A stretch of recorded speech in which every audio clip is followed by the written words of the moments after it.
things we've been debating on. People don't want to try hard, don't want to, they don't, less work ethic, lesser work ethic, want everything easy.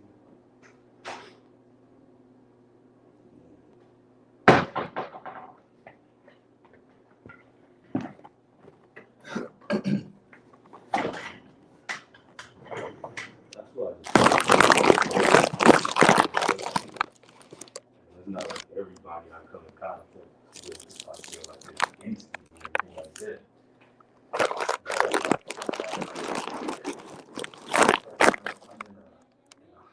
I'm in a small percentage of people in terms of intellect. And so that's the problem. Because although I don't understand that I'm not a dummy, which is right now just a matter of what now, because it would be enough to my own devices. I don't know what that looks like.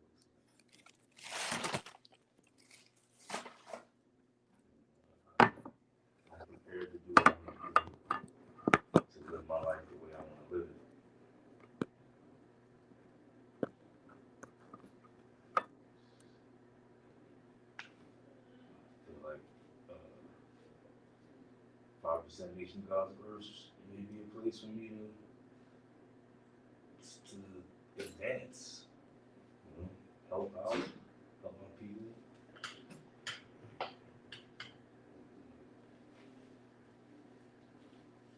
Go forward.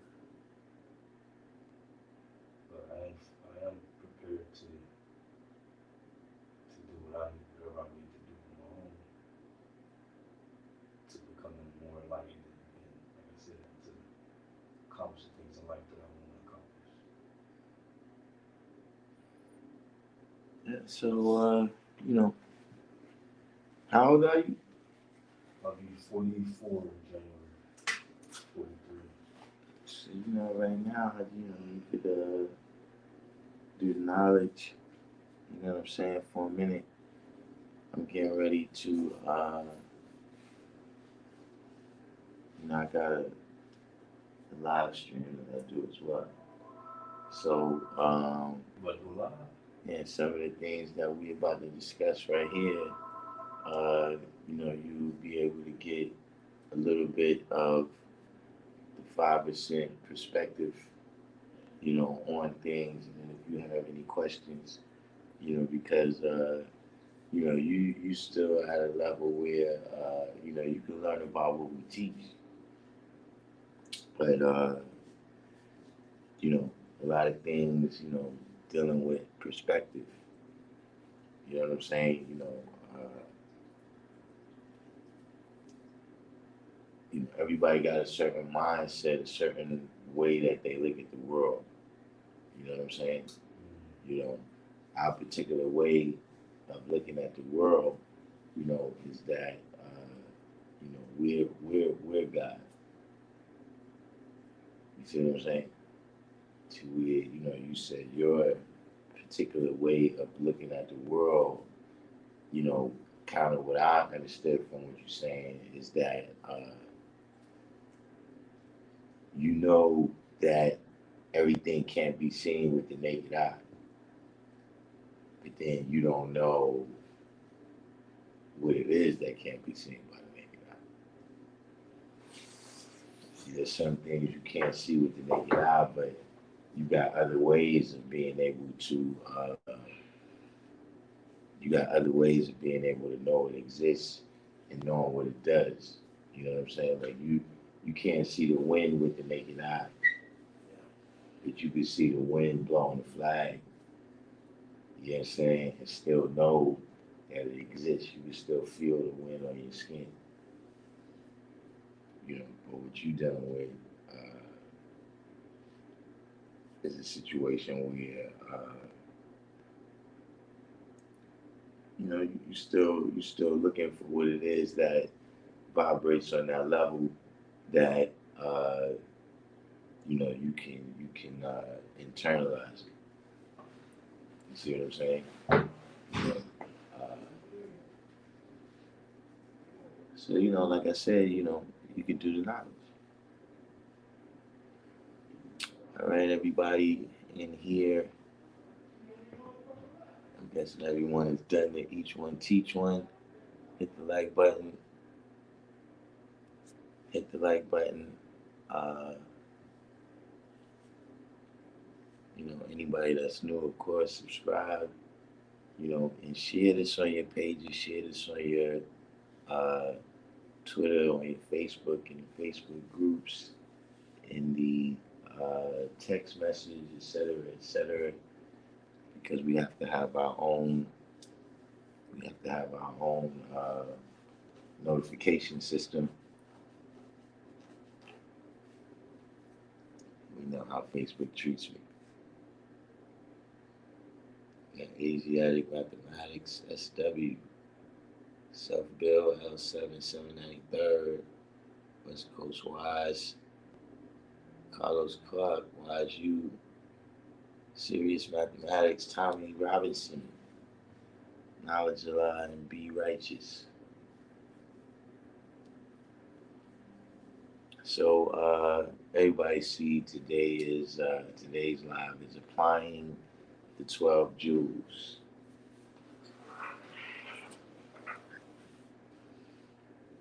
Justice, what's the deal? Applying the 12 jewels. Now, of course, the 12 jewels is not one of our lessons, but we do deal with the 12 jewels. It is something that has truth in it. You know what I'm saying? And a lot of times, we look at it kind of on face value. How much have we really dug into the 12 jewels to see what kind of meaning we can get from it.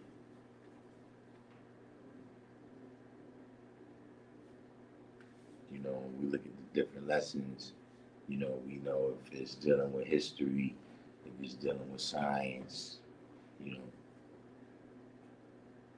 But when we look at the 12 jewels, what is the 12 jewels? And when I say what it is, I don't mean, what are they?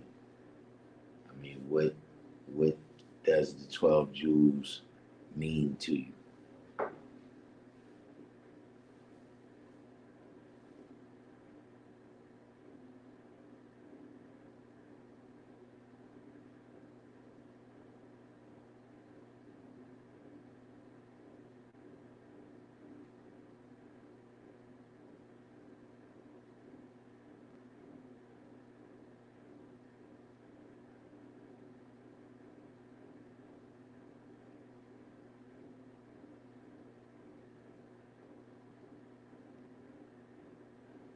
Anyone?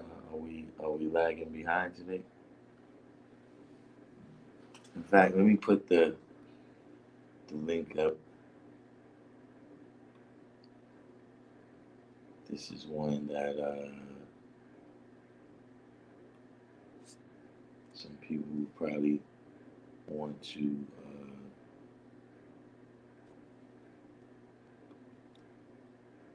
some people would probably want to add on.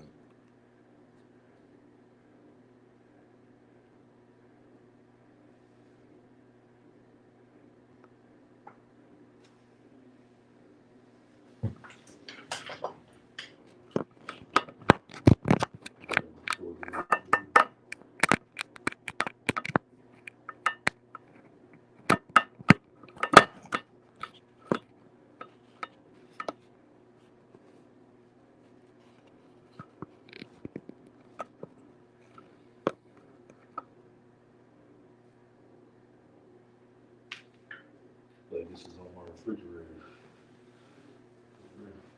I know it is. No, that's crazy.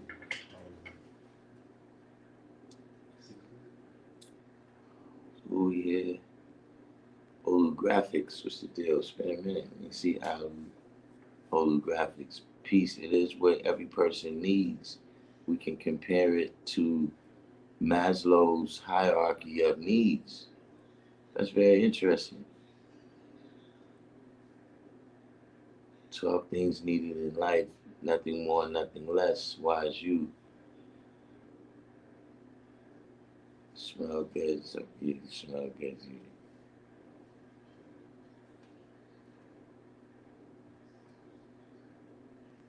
Divine God said the 12 Jews are the way to true happiness without cutting corners. Jarrell Boylan came in.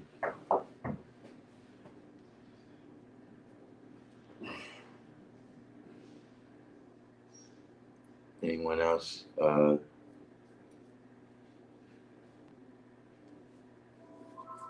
Anyone else care to add on to what how they see the 12 jewels, as a body of principles?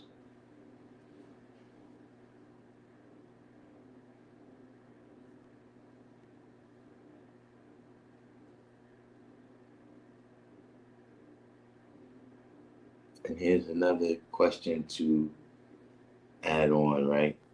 And this kind of goes into what we're saying, applying the 12 jewels. How can we use the 12 jewels, right? How can we organize the 12 jewels in a way that's useful to us?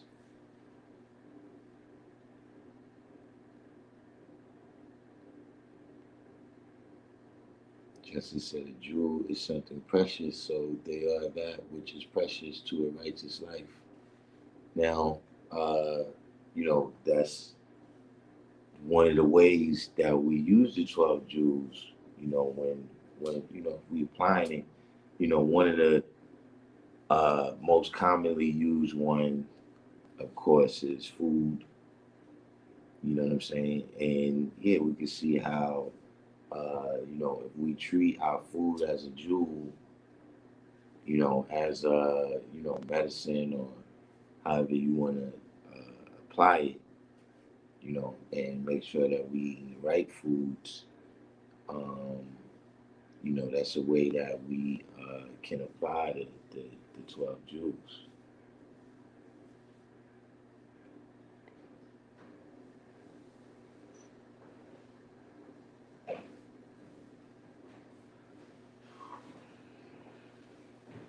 Here, psychological needs must be met first to nourish the body and mind before outer material can be manifested.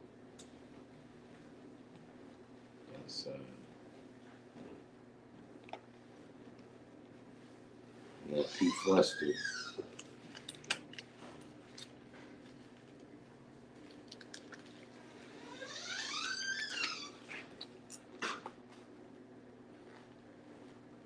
VCR. Anyone else care to add on to how they see the body of principles? What is the 12 jewels and how they can be used?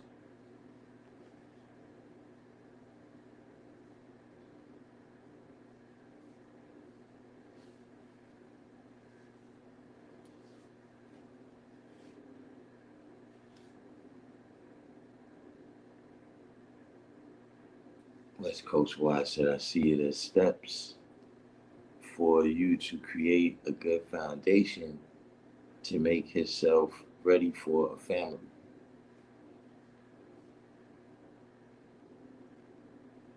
July said, essentials of life.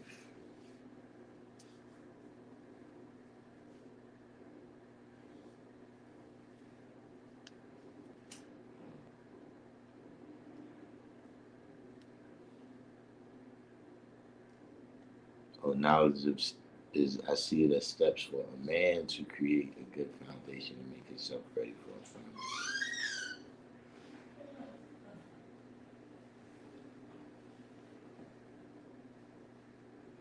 K Frost. Welcome to the channel, K Frost. All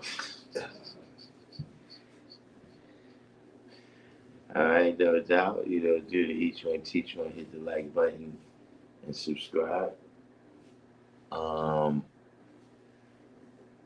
Smell good. It's one of the first jewels I was given as God was born in the knowledge of self, was born in the knowledge to self. If we did not see each other anymore, it was to be something to live by, live for. That is, in addition to supreme mathematics, supreme alphabet, and 120 lessons. Lord Shalom, peace to the God. Kareem said the 12 Jewels was always a priority for me. Something that always stuck with me was clothing. My degree says clothing is proper protection from a negative environment.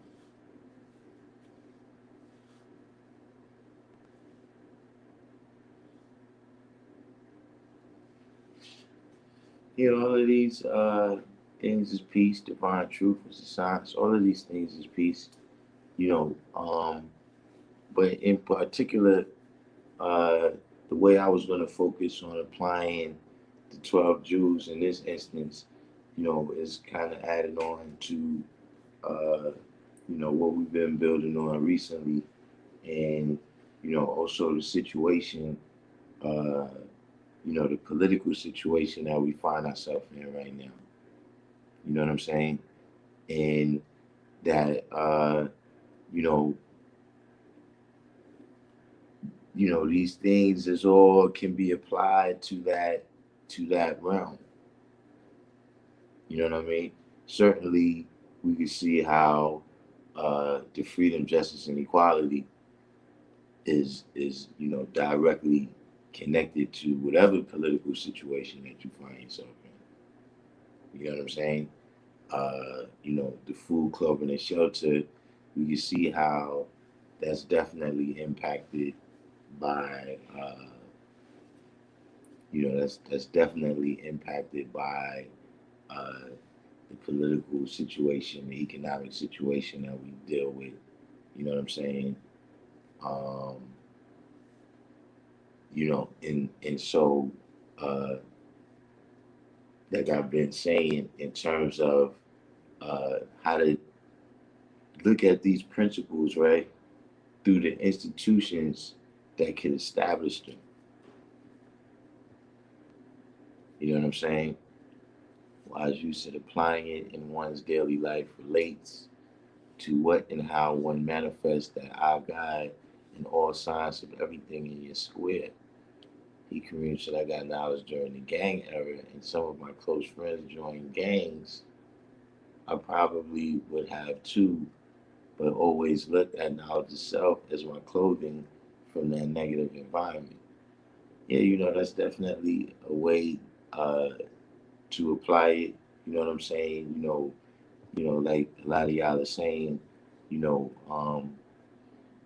you grow up, those are things that if you value those things, you know what I'm saying? Like if you value your freedom, you value justice, you know what I'm saying? You value equality. A lot of us, of course, we value the clothing and the shelter. You know what I'm saying? The clothing, even more so, sometimes, we can see how our values get balanced and unbalanced. You know what I'm saying? Through the value that we place on some of the jewels over the other ones. You know what I'm saying? So, we can see that in a lot of atmospheres. You know what I'm saying? A person may value the clothing more than they value knowledge. You know what I'm saying?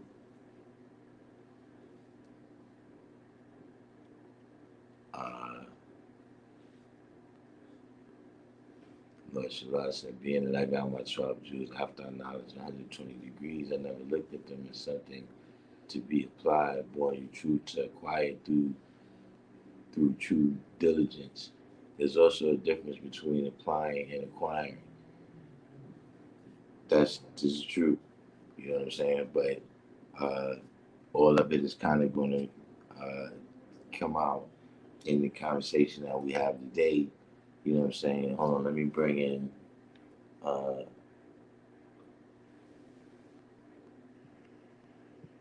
Peace. peace. You know what I'm saying? Um, but like I was saying, you know, when we look at uh, the situation of how we have to acquire the 12 Jews, you know what I'm saying? You know, because uh, our parents often have to take us through that and explain that to us. That this food that's on the table right here, it didn't just appear. You know what I'm saying? A whole science had to go into that food being on the table.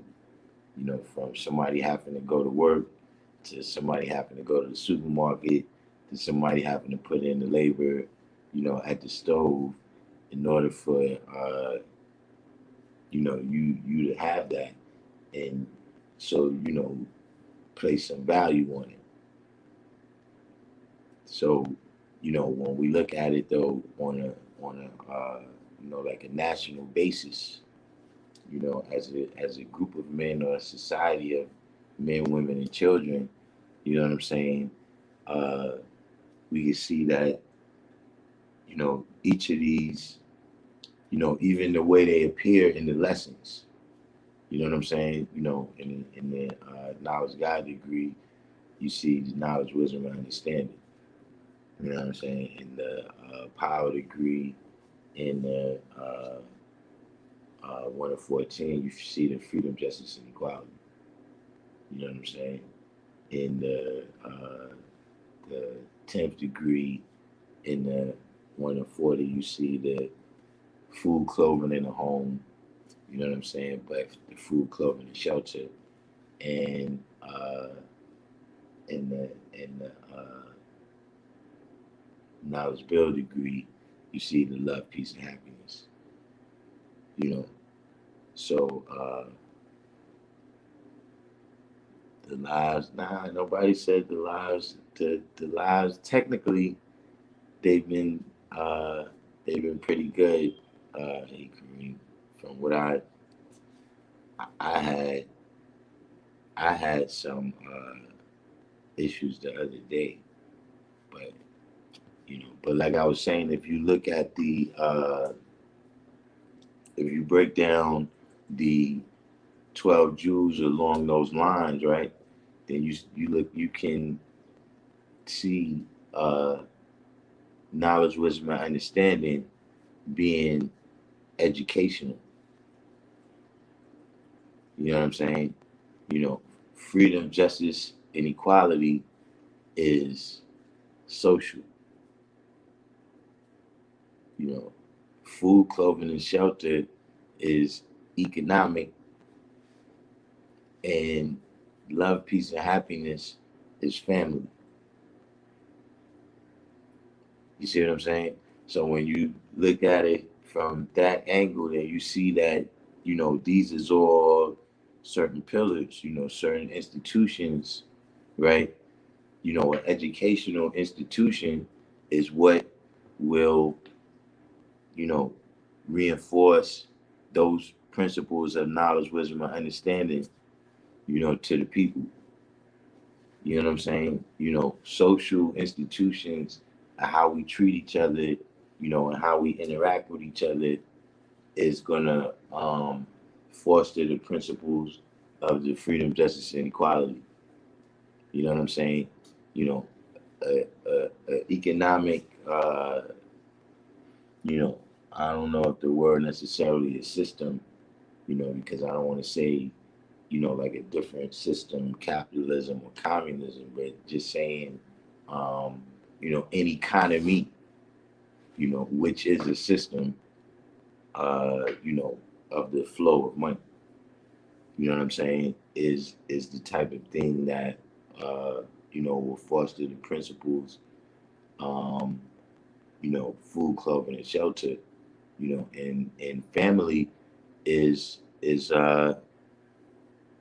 is where we should be looking to acquire love, peace, and happiness. You know what I mean? Instead of in material goods, because that's kind of where we at in this society, right? Is where the knowledge, wisdom, and understanding, and the freedom, justice, and equality is minimal. That's minimal, and so in order to replace that, you gotta just acquire money kind of the best way you can in this society, the mainstream that we exist in. Not saying that this is how each individual is, but this is the system, the way it's designed around us. You know what I'm saying? And then if you, if you can acquire enough money to acquire good enough food, clothing, and shelter, right? Then, in this society, that's supposed to bring you the love, peace, and happiness. You understand what I'm saying? But what I'm saying is that to look at it from the perspective that we have to be the ones to develop, like it's a kind of a blueprint there, is what I'm saying. It's a kind of a blueprint there that you could draw up in terms of, you know, us being the ones that, formulate and administer the education, right? That brings about knowledge, wisdom, and understanding. You know what I'm saying? Us dealing with each other as a society of people in a way with freedom, justice, and equality amongst us. You understand what I'm saying? Us having, an exchange of goods and ideas between ourselves, right? That enables us to achieve the jewels of food, clothing, and shelter. You know what I'm saying? And us, uh, you know, building and maintaining, our way of life, dealing with man, woman, and child, so that, love, peace, and happiness exists, in our house and in our, you know, amongst us as a community, as a society of men, women, and children. You see what I'm saying? As opposed to, the idea that we can get a set of laws passed, you know what I'm saying? Or that we can elect a magical person that will be able to bring about all of these things for us. You know what I'm saying? That you got the 12 jewels right there, but what is each person doing? What is each person doing to really acquire them? Or you just complaining about the ones you have, and how you want them to be shinier. You know what I'm saying? Or is it that you, because that is is not a stretch what I'm saying, right? Because that's what it says in the 11th degree. Where you set up home and wait for a mystery guide to bring you food. Emphatically no. You understand what I'm saying? So that's what I'm saying, though. Okay, is will you set up home and wait for the school system to bring your children knowledge, wisdom, and understanding? You know what I'm saying? Will you set up home and wait for a politician to uh, bring you freedom, justice, and equality? You know what I'm saying? The degree already tells you a mystery God, you know what I'm saying? You know, and for love, peace, and happiness, you know, this is also something that's not a stretch, in terms of us knowing uh the lengths people will go to in the wrong direction, searching for those things. You understand what I'm saying? In terms of love, peace, and happiness. When that's a blueprint in there, and just also a lesson. So you have people that say they want knowledge, wisdom, and understanding, right? But are you actually studying to bring that about? Are you teaching to bring that about? You know what I'm saying? Do you even have the mindset, the type of open mind that it takes to really be in a cipher where knowledge, wisdom, and understanding is valued as a jewel? You know what I'm saying?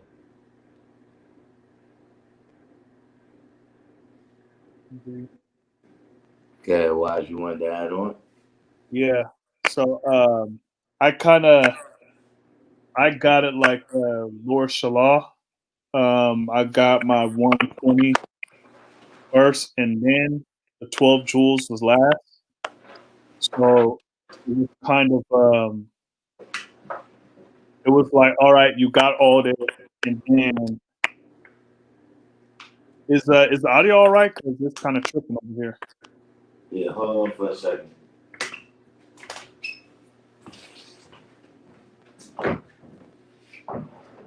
And peace to all the family. I see y'all. Peace.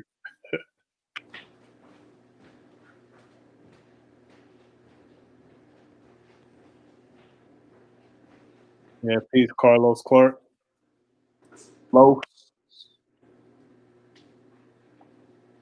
Peace, wise you. Let me see. Yeah, peace, wise you. Peace to good brother, divine God. Be Allah. Yeah, peace, peace. Peace to God's earth, all the civilized people around the universe.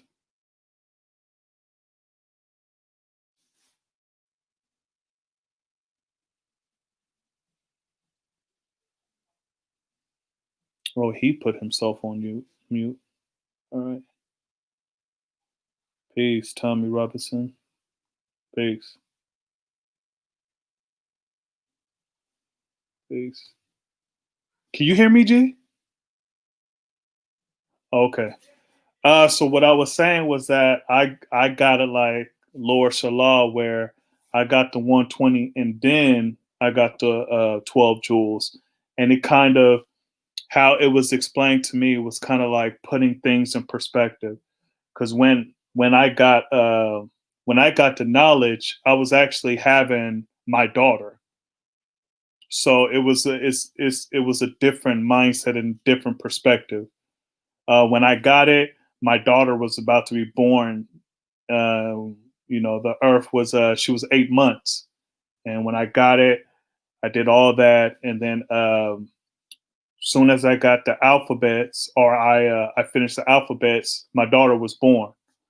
So I got 120, and then I'm looking at okay, these are some of the steps I wanted to make my family has a strong foundation. Like one of the things that I want to make sure is that, hey, where'd the guy go? Okay, all right, yeah, this is weird. One of the things I wanted to make sure was that my kids never had to catch the bus or whatever. Always had a vehicle or whatever, and they never had to want for anything.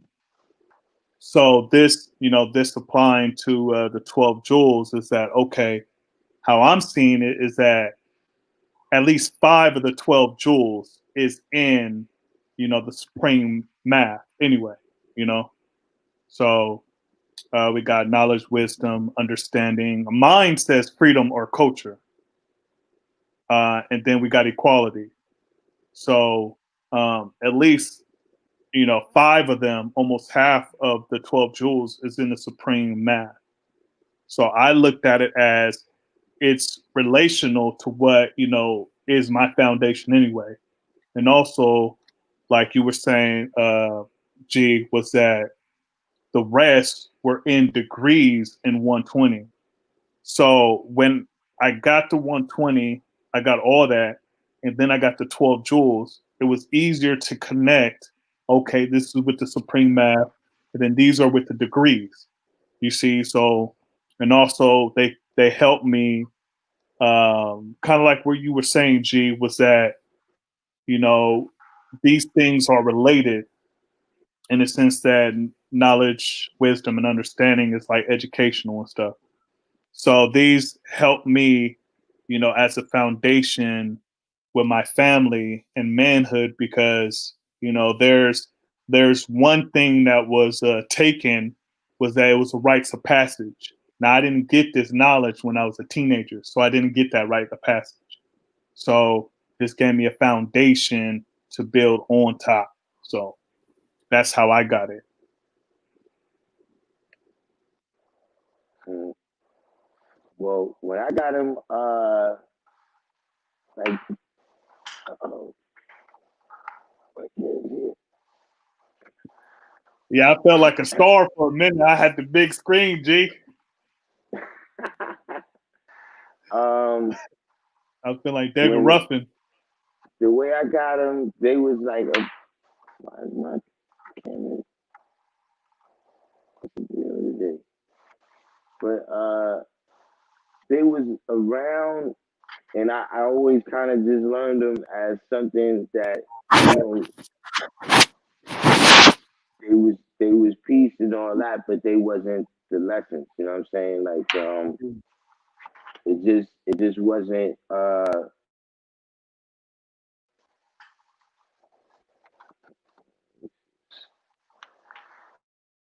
it just wasn't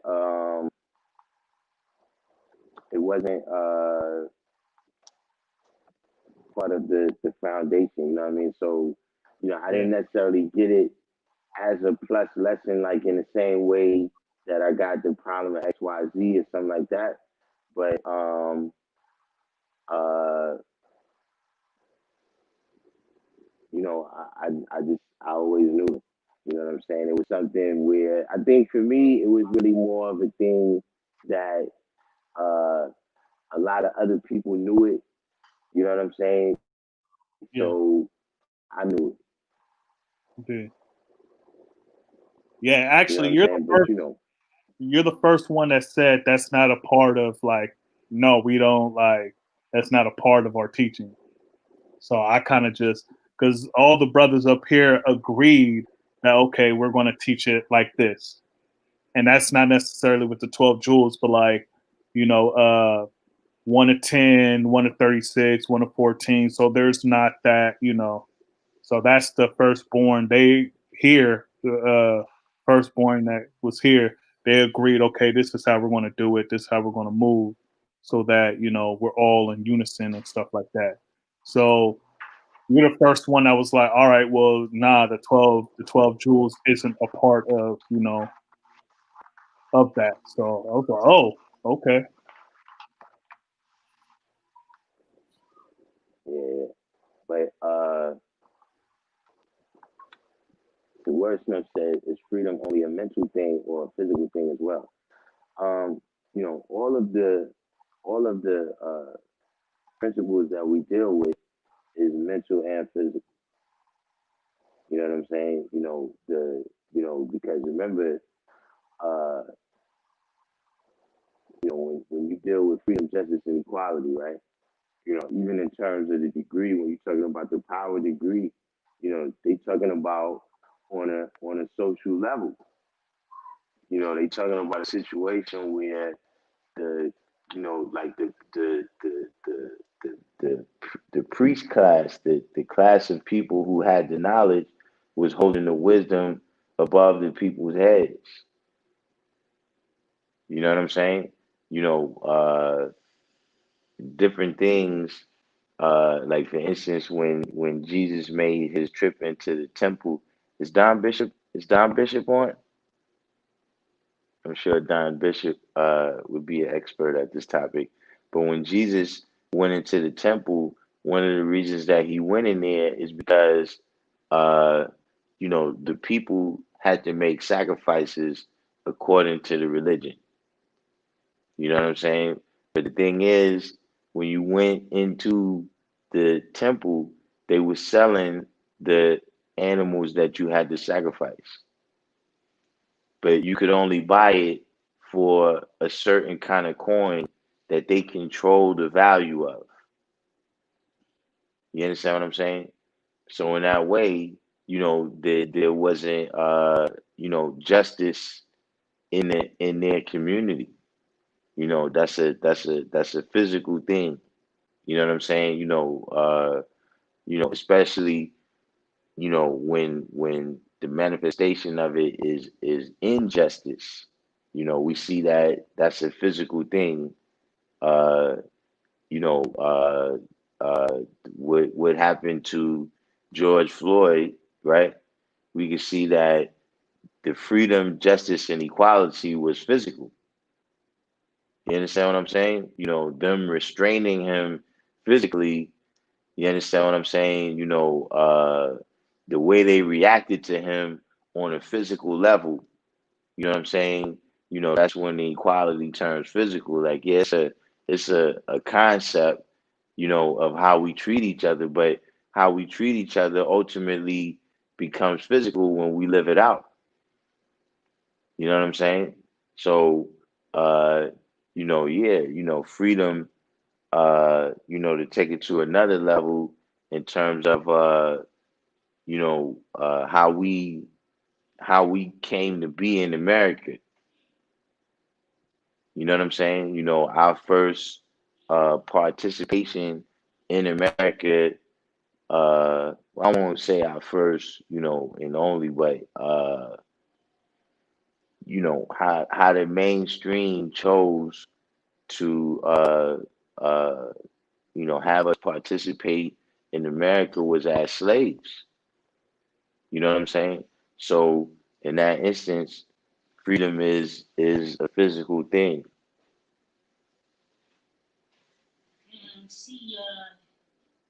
You out? When? Saturday, Sunday, Friday? All right. And kind of to that point, one example of that, like during slavery, is that quote that people attribute Harriet Tubman to, is that if she could have freed a lot more if they knew they were slaves. So that right there, that ties the two in. If they knew they were slaves, then they would have freed themselves, or she could assist with that freedom. You see, so it's that's just all right. That's the mental aspect and the physical aspect right there in just her quote, or the quote that they attribute to her. Whose face was on the coin?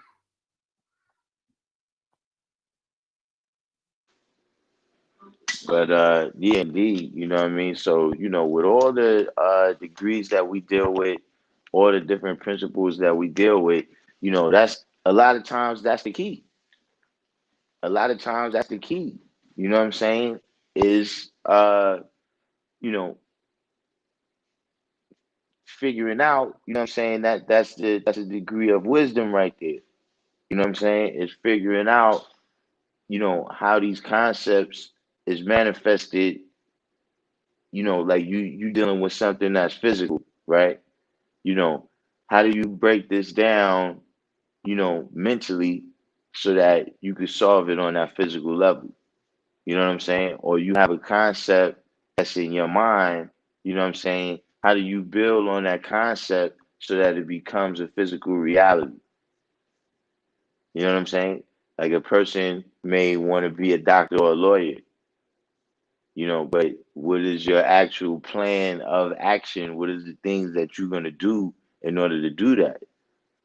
See, a lot of people get caught up in there. A person, it could even, a person wants to be an athlete, you good at ball, but then you getting caught up in other aspects of life. So that, during the time when you're supposed to be getting drafted out of college, you you sitting in jail. You see what I mean? Because you didn't really, you didn't really analyze, what are the things you need to do in order to make your idea come to a reality. You know what I'm saying? And by the same token, you have situations where a person is sitting there banging their head on the wall, right? Because, you trapped in this situation, and you banging your head on the wall, but the way how to get out of that situation is not to bang your head on the wall, it's to turn the knob and walk through the door. You see what I'm saying? But you got to use your head in order to do that. But you got to use it mentally. You can't use it. You can't bang your head on the wall until you get out of the situation. You might bang your head on the wall until you knock yourself out, and then you're not conscious of your situation for a minute. But when that's over, you coming right back to the same reality. Dude. Hey, G, I had a question for you. In your actual facts, is it 11 or 13? 13. All right. Do you have the 12 trillion or the what is that? 790 quadrillion? 12 trillion. Yeah, yeah. Because some of the questions, like going back, some of the questions you was asking about the land, all that, I got that. You cut off a little bit. Well, oh, it blacked out. So when you were asking back, a couple of months ago about land mass and all that different type of stuff, in my degree, somebody corrected or altered the answers, like the what is it, 14 million uh, square miles. I have it as what is it, 498 million or something like that. So they kind of switched it up, and then they also had like islands and stuff, but that's like an afternote. But so they switched up. They changed my answers for my degrees, so that's why I was asking. Wait, which ones you said now? They in 14 million, it got how much? It's like 4,805,000, and then the 1 million is the 14 million. So then the calculation is off because I'm like over 3 million. So I just decided to take it back to the original and then do the calculations like that. But someone put it in Nah. brackets. Yeah, I don't know who changed it, but they put it in brackets and said this is the reference, whatever. So Yeah, I speaking never of what you said, you changing it forever. yeah, I never saw that version. But yeah, I mean that you got people, Yeah, you got people that, my like I said, my whole thing with changing the lessons is look, if this is the way that I saw the truth, right? Why am I going to change it, and give somebody else something else? That to me is the funniest style, that's the funniest style shit I ever heard, man. Like, oh look, this is the way you yeah. saw the truth, but then you gonna give it to somebody else a different way. Nah, nah, nah, nah. But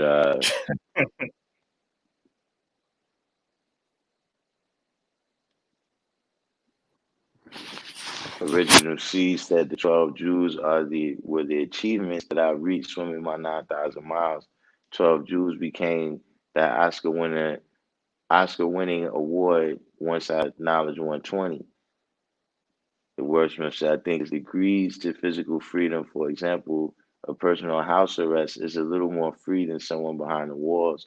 A person on parole is more free than both, but still not free. And it's the same way mentally.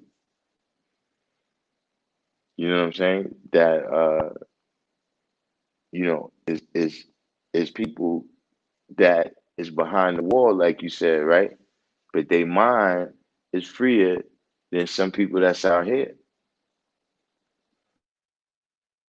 Like it's some Agreed. people that they free to be walking all around, right? But they on Instagram. You know what I'm saying? And so their Mhm. body is frozen. They moving less distance in a day than somebody's in jail. Like when you see little kids and they in the room just all day, and they might come out a couple times. You know what I mean? Go to the mess hall. You know what I'm saying? You, you, you might go. You might go to the showers. You know what I'm saying? But the rest of the time, you spend in your cell.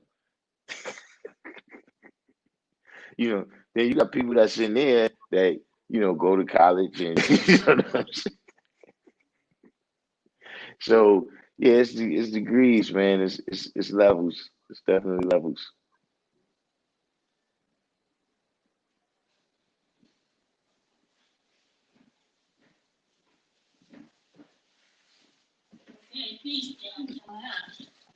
Yeah, wise you. I got the square inches, um, not the Peace. square, not the inches. All right, you too.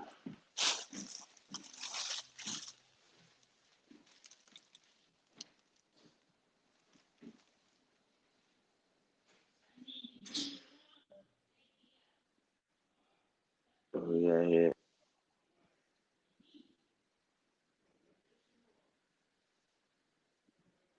What you Islands. say?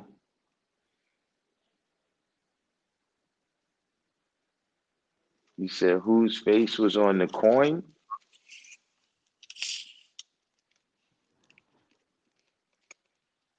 This must be a side rally or something.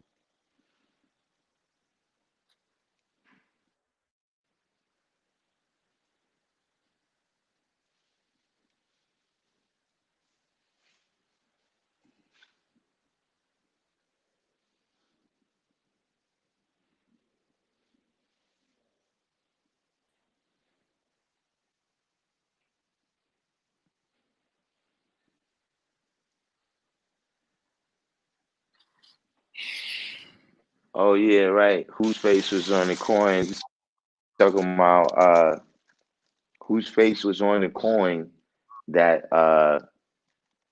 that the Jews was making the the priest was making the Jews acquire, right? When I said they was controlling the economy through the coins that people had to spend when they went into the temple to make a sacrifice, uh, whose face was on that coin?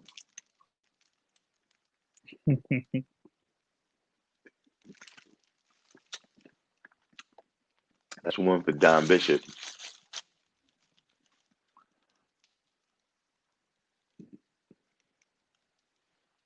Actual facts. Islands. One. Um,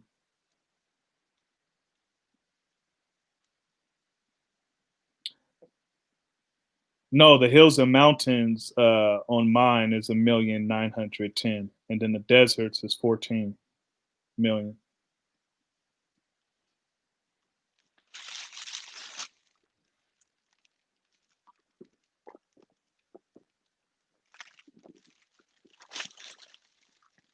Oh yeah, yeah. I do too. Wise you.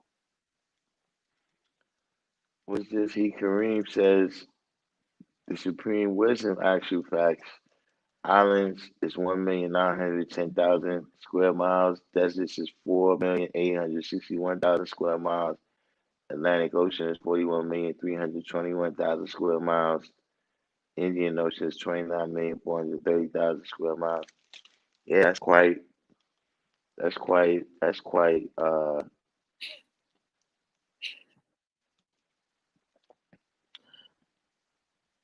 Prince. Now Prince used to say the other the 790. Like when he well that became like common knowledge. Well, remember it was the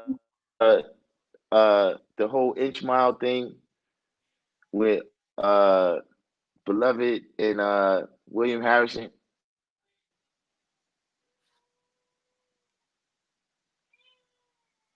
It was the whole What is an inch mile? inch exactly.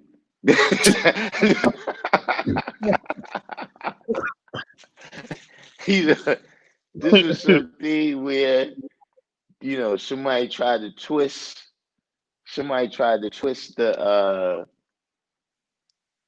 they just tried to twist the reality, man, in a way that showed and proved that 12,478,118,400,000 inches was was right. But it was like it was ridiculous. So from him doing that, that's when it became common knowledge amongst a lot of people that that wasn't right and exact. You know what I'm Yeah, saying? And so you started having some people that knew the science since that time. So P was started saying 790 back then, but then, after a while, the lesson started having that on it. yeah. Mine says the 790 quadrillion, and then because mine has the old answers in the bracket so that you can see the reference as far as the paper. So What you mean the old answers in the bracket? I mean, so they have the correct one in the regular degree, and then in a bracket right next to it, they have the incorrect one for reference. Hmm. Yeah, so And I never seen that version of it. yeah. Yeah, I'm trying to think. Uh, July, is it Herod?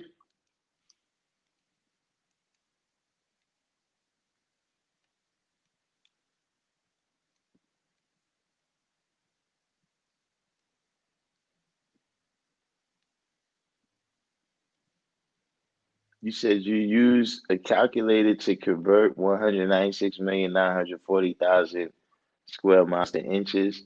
It came back to 12,478,118,400,000. So how'd you do that? Also, you guys are missing the an extra three zeros because y'all doing 12 billion. But yeah.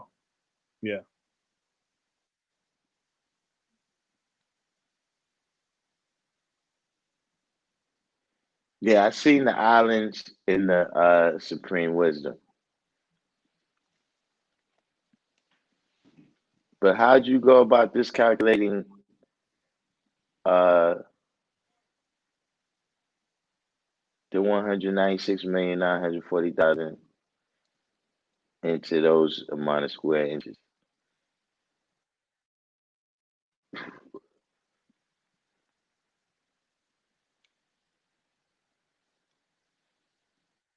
Yeah, don't forget the 196,940,000 is square miles. And then those 12 trillion is Right, that's inches. that yeah, that's what I'm saying too. That's why I'm wondering how would you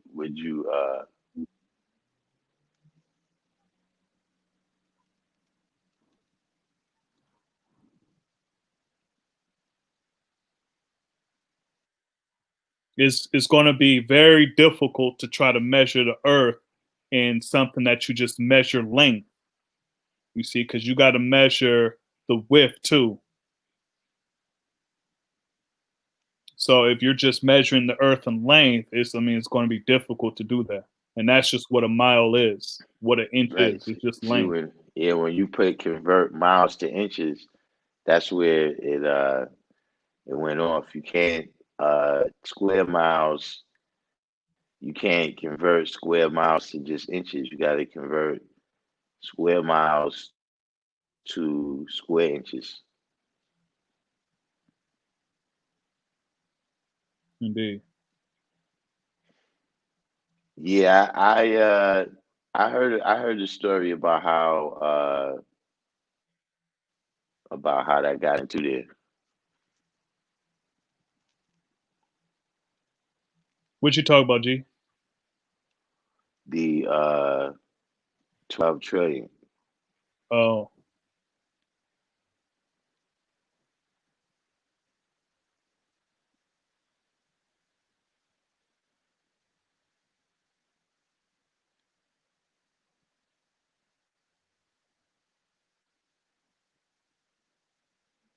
But yeah, that's definitely one of those.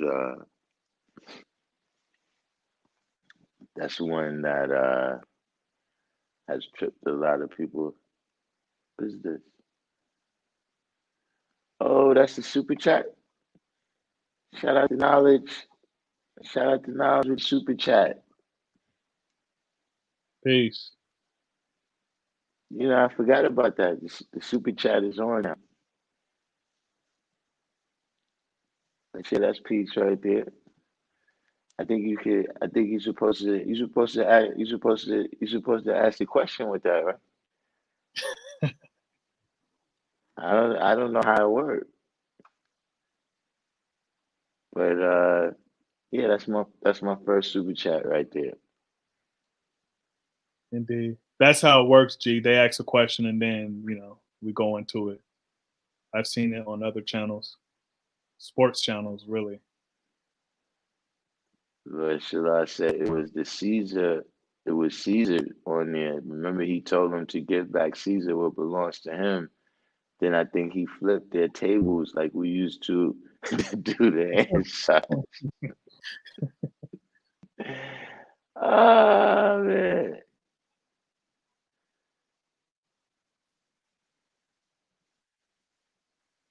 That's, yeah, 790 quadrillion, 613 trillion, 581 billion, 824 million square inches, though, right? Very interesting. Yes.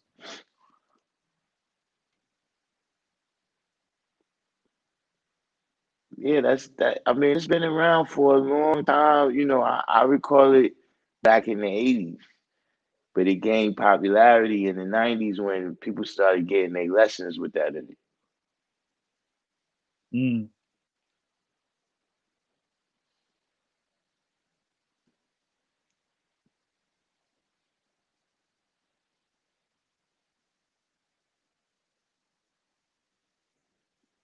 So you were saying that Prince was saying 790, and then he was Yeah, building off yeah. that, and then people just they kind of just added. Now, it was other people that I can't recall specifically who uh who was the people that went through the calculation. You know what I'm saying? But it was something that it's been known for a long time. You know what I'm saying? That it wasn't right and exact. But nobody changed it. And then when they did change it, I didn't change mine. Yeah,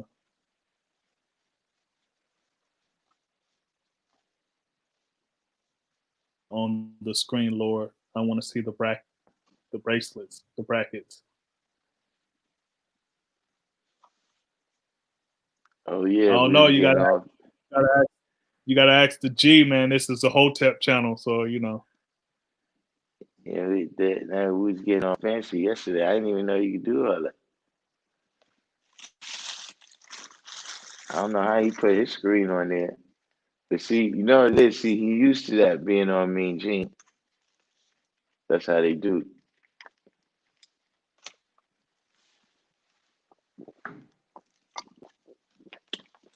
Shout out to Rob Bourne too, man. Rob Bourne was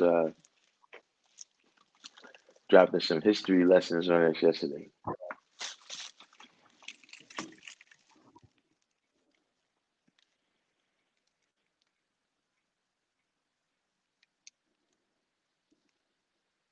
original seed and divine energy wants me to show the bracket. Show the degree.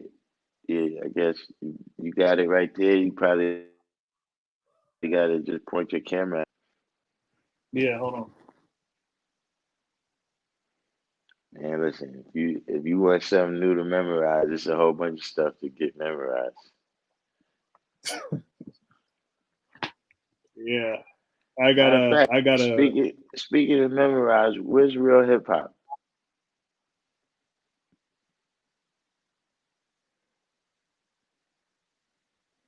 Yeah, I'm opening my book of life. I don't know if you'll see it because it's kind of. Hold on, let me see. Hold on, let me put it on the big screen. So you see the hills and mountains, the bracket like that, deserts, and then they even spelt out 12 trillion. I was like, wow. And then this was talk about there's a note that saying NOI has 20 facts, including islands, the diameter of the sun, the producing land. I mean, we already got that, but yeah. So when we was building all about the land and you was asking questions, I was like, well shit, like I the math is kind of off with mine. And I see that's why.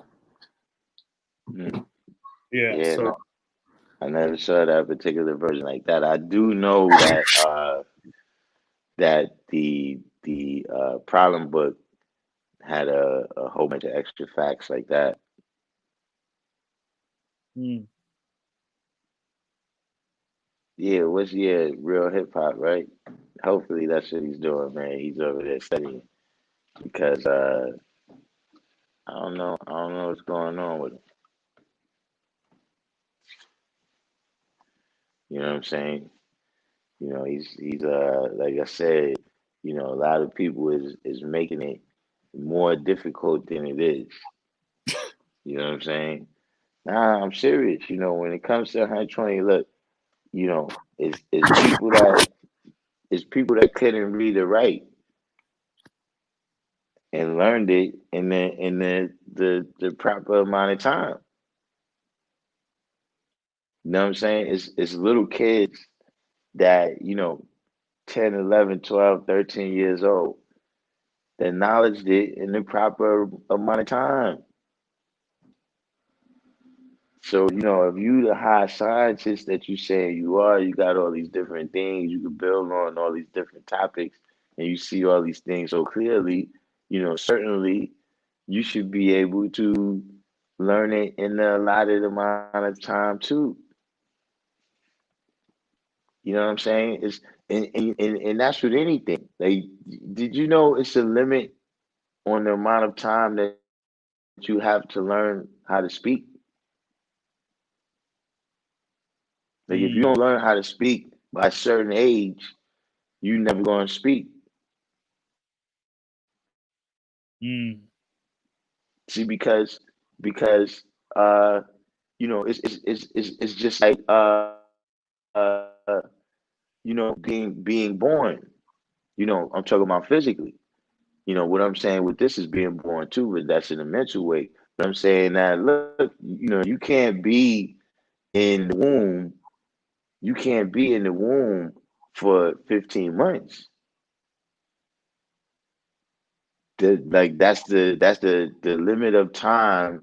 If you got to the size that babies are when they're 15 months, you're not going to be able to be born.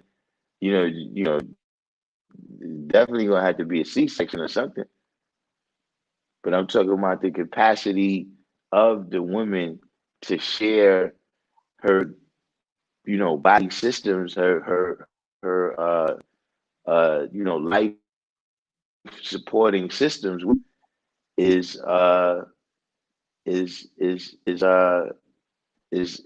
9 months is that time. That's why For instance, the like when babies is born, how the bones in their head is not all the way developed. See, us as people, we finish developing outside the womb. You know what I'm saying?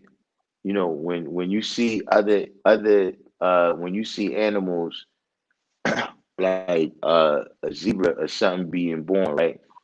Those animals are born at like approximately 5, 6 years old for children, for people, I'm saying. You know what I'm saying?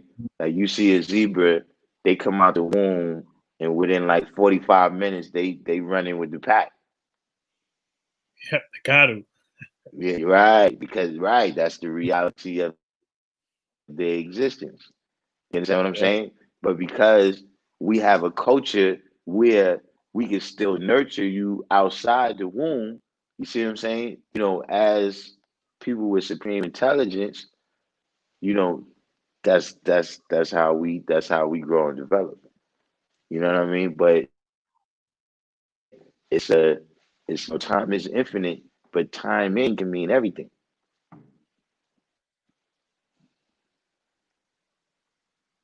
Hmm. So it's you looking at the same thing with 120 lessons, right? You know, you got a certain period of time to really learn it and get it compact within your mind so that all right now you can go and read all the other books you want to read. You want to read archaeology, go read archaeology. You want to read history, go read history. You want to read science, go read science.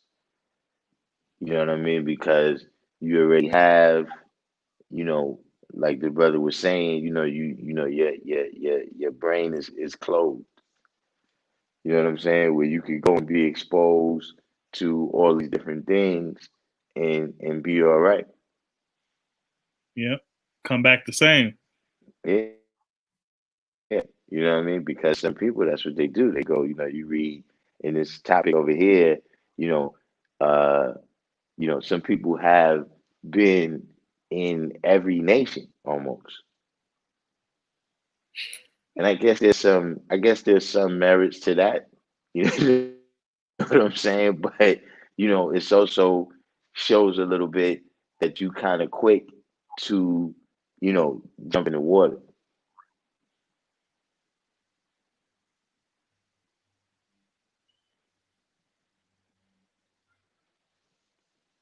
That Kareem. goes. So that goes to the question I asked you once about the ROPE, meaning to bind in, as opposed to rope, meaning to bind, as as opposed to rope, meaning to bind in. I had a problem with that for a while. What do you mean? Well, yeah, I mean, I did that too. Is when I first was quoting that degree, I was saying, "What is the meaning of you and rope?" Until the brother said, "You gotta spell that out."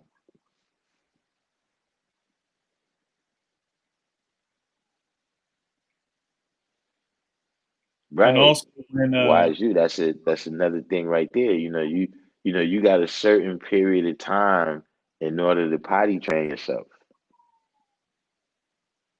You know what I'm saying? It's with everything. You know what I mean? So uh, with 120 lessons, I think a lot of people, they kind of looking at it as this lifetime, ordeal that you're gonna have to endure. So you trying to jump all over the place with it, and nah, that's not. It's something for you to take your 3 months, your 4 months knowledge 120. Not to say that you're gonna become static and not paying attention to anything else. You know what I'm saying? For me, like I said, that was one of the advantages of um being a kid, what I'm saying, was that I was able to do that in terms of like, yo, I wasn't really going outside like that during that period of time. Like, I mean, I was outside, I was doing, but I could kind of just shut things down and study my degrees. You know what I'm saying? You know, if you older, you got more responsibilities and things you got to do. But you know, you got to look at studying your degrees. You know, is kind of like, you know, you going on a fast. You know what I'm saying? You know, you doing something, and you know, in order to master things, you got to do it like that. You know what I'm saying? Like if you want to play golf and you want to be Tiger Woods, you're not going to be able to study one. You're not going to be able to practice one day a month. You know what I'm saying? And think you're going to get to the same outcome as Tiger Woods. You know what I'm saying? You know, we not the devil, but you know when it says, man, that look, you know, after he has devoted, you know, after he goes through with this labor, For 35, 50 years. Then we yeah, permit him. yeah, you know, but the part is the labor. You know what I mean? That yeah, you know, you once you gotta, Yeah. you know, you gotta really go through it like that, you know, to really understand it. But it's gotta be, you know, the people who that's the easiest for is the people that see it's a labor of love for yourself. See, the people that's learning it for everybody else. If you learn it to be accepted by everybody else, you know what I'm saying? Then it's a heavy burden, you know. But if you actually seeing the stuff in yourself, you know, and you actually seeing the improvement that it's making in you, you know, then it's not, you know, it's not difficult at all. You know what I'm saying? You know, and that's the same thing with anything in life. You know what I mean? That you know you could look at something and you like, yo, man, you know, you always going through mad trials and tribulations doing this thing, man. Why do you keep doing it? That's because on some level they see themselves, you know, improving. They see themselves progressing into whatever their goal is. Then it comes back to what we were saying in terms of the 12 Jews, all right, 12 Jews of life, right? What is the things that you really, what is the things that you value? You know what I'm saying? What is the things that you think is a jewel of life? Like you got certain people that, you know, they look at, you know, going to jail or getting shot as a jewel in life. Like this is a good thing. You know, this is advancing them to what they think they want in life. Yeah. You know, that's they value system that you know, okay, now I got these stripes right here. You know what I'm saying? You know, I'm 10 toes down now.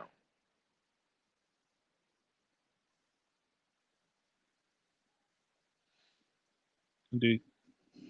I mean, there's other jewels of life that, we get from our grandparents or our parents, and that's been passed down also, that we subconsciously live by and attribute to, and then we pass it on also. So, Right? You know, and you know, what's starting to happen is, you know, so much of kind of the history has been wiped out. You know what I'm saying? Like just in terms of the mainstream experience. You know what I'm saying? The things that the mainstream let the youth know that happened in the past. You know what I'm saying? Uh, you know, the role models that the people is patterning themselves after. yeah, You know what I'm saying? In terms, you know, and so, you know, this person is a role. One of the things people is patterning themselves after is what was that role model's value system? Hmm. You know what I'm saying? What was the things that they thought was the jewels of life? You know what I'm saying? You And know, a lot of like times that like you said yesterday, if you looked up to Tupac, you know, what are you going to do when you're 30? And that, like, because Tupac was my guy. Like, I grew up, he was one of my role models. So then, mhm, and I had that mentality, like, okay, he died at 25, and shit, I might not even, live because certain things. And but then when I hit, 30, I already by then, before you even hit 25, I got knowledge. So it's like, okay, but a lot of my role models died violently, and mhm, it was kind of like, okay, well, I kind of expect that. So kind of getting out of that mentality is a big thing, because right. You know, because it's and that the because it is that way even on the positive side. You know what I'm saying? Where, a lot of the people, uh, you know, I'm not sure, I'm not sure how old Noble Drew Ali was. You know what I'm saying? But I know he wasn't, he didn't get to be like an old man. You know what I'm saying? You it know, is late 30s, early 40s. yeah, you know what I'm saying? Same thing, Martin Luther King, Malcolm X, you know what I'm saying, et cetera, et All of cetera.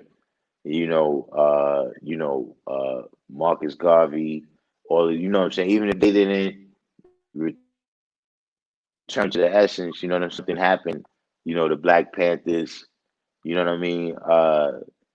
So it's difficult to kind of, like when uh they talk about Western civilization, you know what I'm saying? One of the reasons that they always talking about the Greeks and the Romans and all these different civilizations because they know about the whole rise and the whole fall, of the civilization as a whole. You understand what I mean? They know, uh, what it's like for people to actually, have their ideas be manifested, hmm and born alive. A lot of the people that we dealing with, they never got a chance to complete what it was they was gonna do. So then, even amongst the people that have love for them, right? You might see arguing, for instance, about what Martin Luther King would have wanted to see in different situations. You know what I mean? Or what Yeah. Martin Luther King would have did in certain situations because he never got a chance to live out the whole thing. You know what I Mhm. mean? To say like, okay, yeah, this is the situation to, um, kind of renew his history. You know what I'm saying? To say, okay, boom, this move that I made was a mistake. And a move that I didn't make last time. All right, I'm gonna add that into the mix of what I do this time. You know, Yeah. um, and all of that leaves us without the kind of blueprints that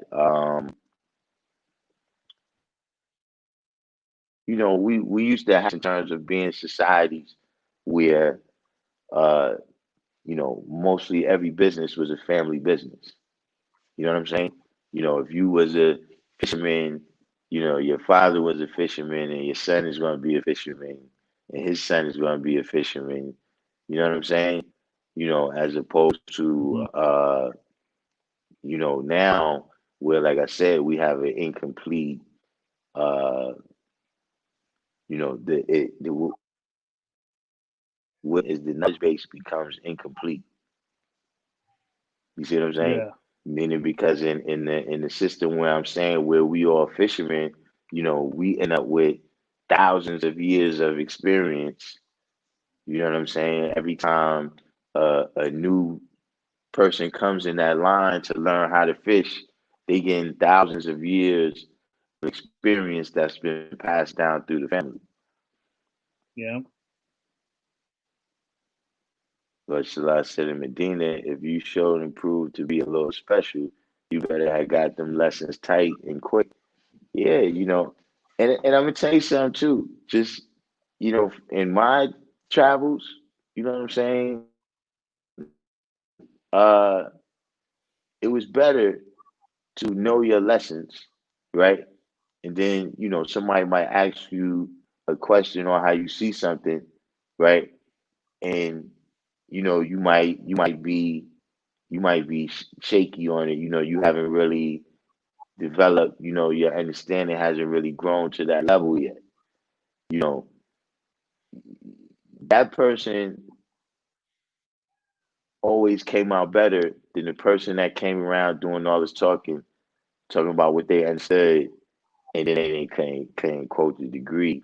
Because you manifesting your understanding, but you don't have the knowledge and wisdom. So somewhere down the line, you're gonna go off. You understand what I'm saying? And then when you go off, and brothers say, wait a minute, let's take it back to the knowledge and wisdom. But then you don't know that. See, that's the person. That's the person. See, the hot seat was always on maximum flame for that person. See, the other person, brothers would be like, you just got the knowledge. Oh, you had the knowledge 2 months. Well, yo, God, boom, boom, boom, boom, boom. Somebody much more likely to walk you. Oh, you always on point with your lessons. Yo, God, come maintain with us. We be over here by the park over here. You know what I'm saying? And then from being in that cipher, and exercising, dealing with the math, you will end up developing your understanding.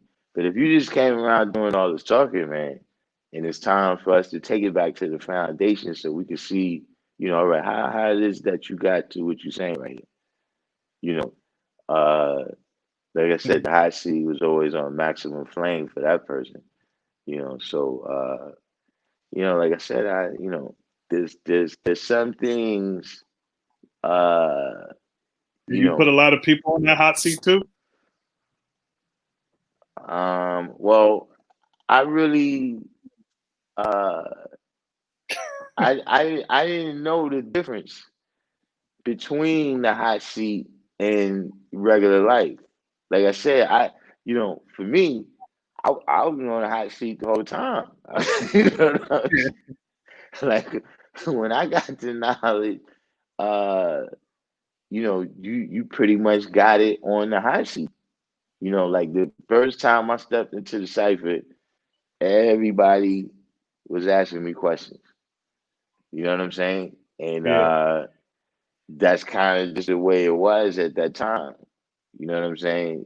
Especially like I said, for those uh, first couple of weeks, when you just meeting everybody in every cipher that you go in.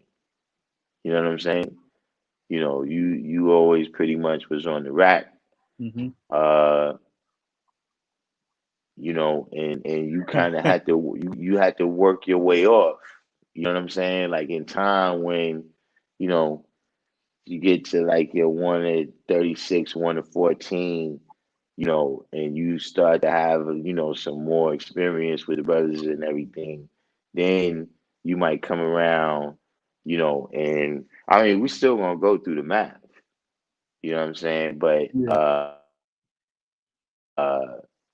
the social equality start increasing at that point. I'm saying, you know what I mean? For the yeah. first couple of months, we don't really know you like that. You know? But so uh, I And I guess some people. when did Prince come into your development? Was he the one that gave you it? What you said? When did Prince What come you into said? your development? Mm, couple months in, Because probably. yeah, I remember you telling a story of he just got out and he just saw that you was a young brother, he was serious, and then he pulled you to the side, and then you know paraphrasing what you said, Yeah, but yeah, that yeah, that was like a couple months. Uh, I would say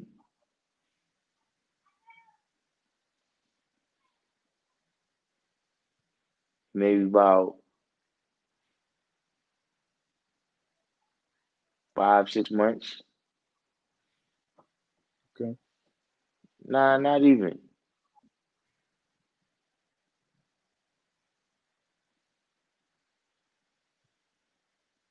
Um, Probably about 2, 3 months. Mm. And by then, in the hot seat, you was ready for him. Nah, but at that time, uh, that was one of the times when, like I'm saying, see, I knew my lessons. Yeah. You know what I mean? And I was somebody that, you know, I always was bringing some other people with me. You know what I mean? In Mm. terms of new people, um, I was somebody that was always teaching. Yeah. So that was another thing that was another thing that elevated me, kind of quick in terms of being accepted by the older brothers. Mm.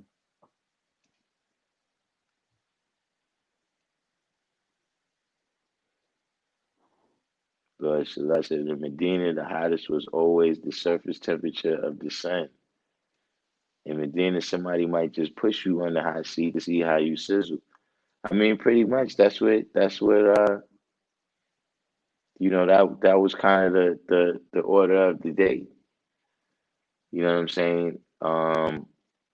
Because I mean, at that time, it was one of the things where, look, if you didn't go to the hot seat might come to you. Yeah, brothers go to your house, and put you in the hot seat. You know what I'm saying? That's what I'm saying. It was pretty much, uh, uh, I recall, even like one way to get on the hot seat was to miss the cipher in the morning.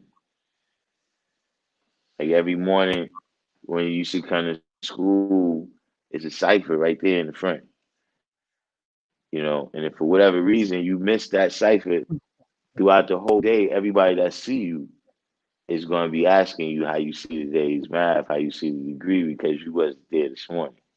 You know what I'm saying?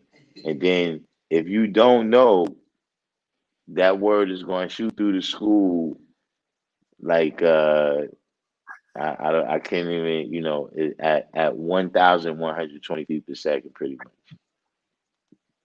Yeah. And so now it's going to become it's now that's going to be thrown in there.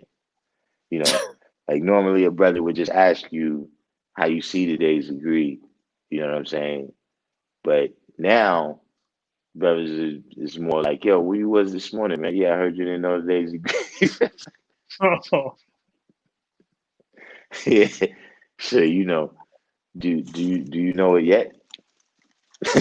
It was that was kind of just the equality amongst us at that time. So I really didn't know um about it not being a hot seat for a period of time. yeah.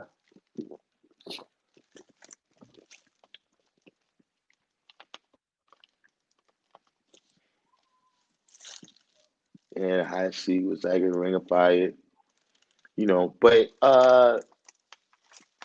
it's one of them things though where, like I said, uh, there's the funny aspects of it, you know what I'm saying?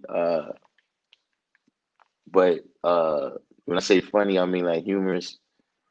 Um, but that was preparation. Yeah. I've been You in know the what I'm hot seat saying? a few times. That was preparation, in terms of uh uh how Muhammad Ali used to say, man, you know, I'm knocking out all bombs. That that was like preparation for you to get to that level. You know what I'm saying? So, in terms of, things coming at you from all different angles and you being able to deal with that, you know what I'm saying? The hot seat was it was perfect. It was perfect preparation for that.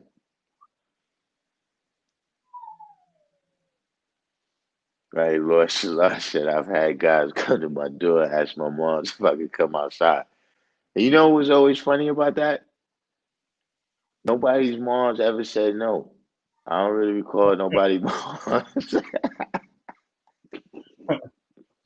He's good. Like, yeah, how you doing? And says, yeah, tell all the guys outside.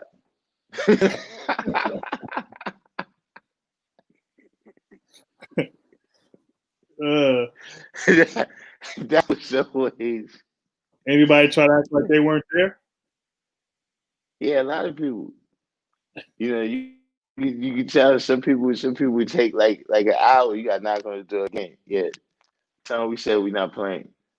You know what I'm saying? that that used to happen too.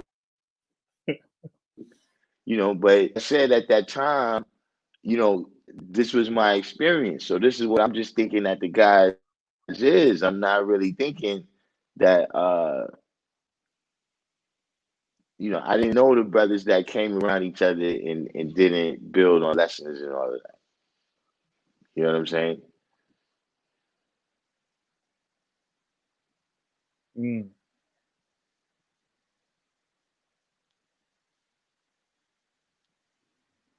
Right? Pressure buzz pipes and pressure makes diamonds. You know what I'm saying? That's pretty much what the hot seat did. You know what I'm saying? Like one of the bad things about it is that not everybody develops at the same rate. You know what I'm saying? Not everybody is ready for the same things at the same time. So you had dudes that burnt up in the seat. You understand what I mean? Who maybe with a little more nurturing they would have been able to make it. You know what I'm saying? But at that time it was a fly or die kind of science. You know what I'm saying? Like when the bird pushes the chick out of the nest, you gotta fly or die. You understand what I'm saying? It's no real once you hit the ground, all predators is or you uh you fair game for all predators. You know what I'm saying? So that But was that was yeah. speaking on that, G, do you think by that kind of mentality, that's how we were able to survive during, that whole crack epidemic in the 90s, the gangs and all that, even though, you know, we lost people and all that, but we're still here. Do you think that played a part by, you know, um, the pressure making the diamonds instead of, just allowing people to just continue that weren't Well, yeah, strong? that was also a part of the you know that was a part of the reason why it had to be like that. You know what I'm saying? You know, uh, the the the the training and the qualifications that you got to pass to be a Navy SEAL is more rigorous than the training and qualifications you got to pass to be a regular military person or to just be a civilian even. Yeah. You see what I'm saying? And so, you know, what we had to accomplish, you know what I'm saying? Like it's like, all right, what happens on the day, you know, what what happens on the day when you know, you get sent out, when brothers say, well, where's the brothers that you teaching? Why you ain't got no students over there where you be at? So now when you go out there and you tell those people that you got, right? What happens when Mm-hmm. they put you on the hot seat? Well, if you got, then this. Well, if you got, then that. See, the training that you have, and the what you had to show and prove in order to show and prove that you was qualified, already it demonstrated that you was prepared for that. You know what I'm saying? But yeah, in terms of having to, because like you said, a lot of times, uh, like you said, not just surviving those gang errors, you know what I'm saying, but having to go amongst those gangs and teach them. Mm-hmm. You understand what I'm saying? Yeah, it took it, certain kind of people, and that's not to say that it don't take a certain kind of people with a certain qualifications to go on a college campus. Yeah. You know what I'm saying? They're gonna put you on through a different type of rigor over there that you got to be qualified specifically to go in that cipher. You know what I'm saying? But in terms of the ciphers that we was in at that time, um, you know, yeah, you kind of people that was unqualified, maybe it was best that they moved on. Most likely it was. You see, because me, I'm not a proselytizer. You know what I'm saying? Yeah. I like good Christians. You know what I'm saying? I like good Muslims. I like, if you a good Christian, a good Muslim, you understand what I mean? You follow the law, and things of that nature. I'd rather you do that, right? Than for you to be a fake 5%. Indeed. Yeah. You know what I'm saying? I could deal with a good Buddhist, right? Much better than I could deal with a fake 5%. Mm. Sure indeed. You know what I'm saying? And that's why a lot of times, um, you know,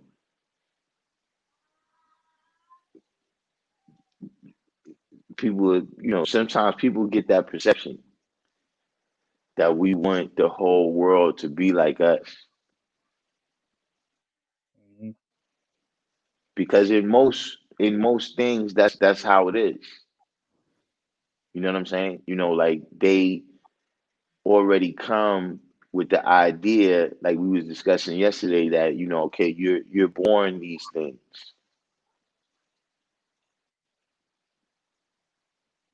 See, with us, we just say, look, you're born with the potential. You understand what I'm saying? But you know, something might have to unlock that potential for you.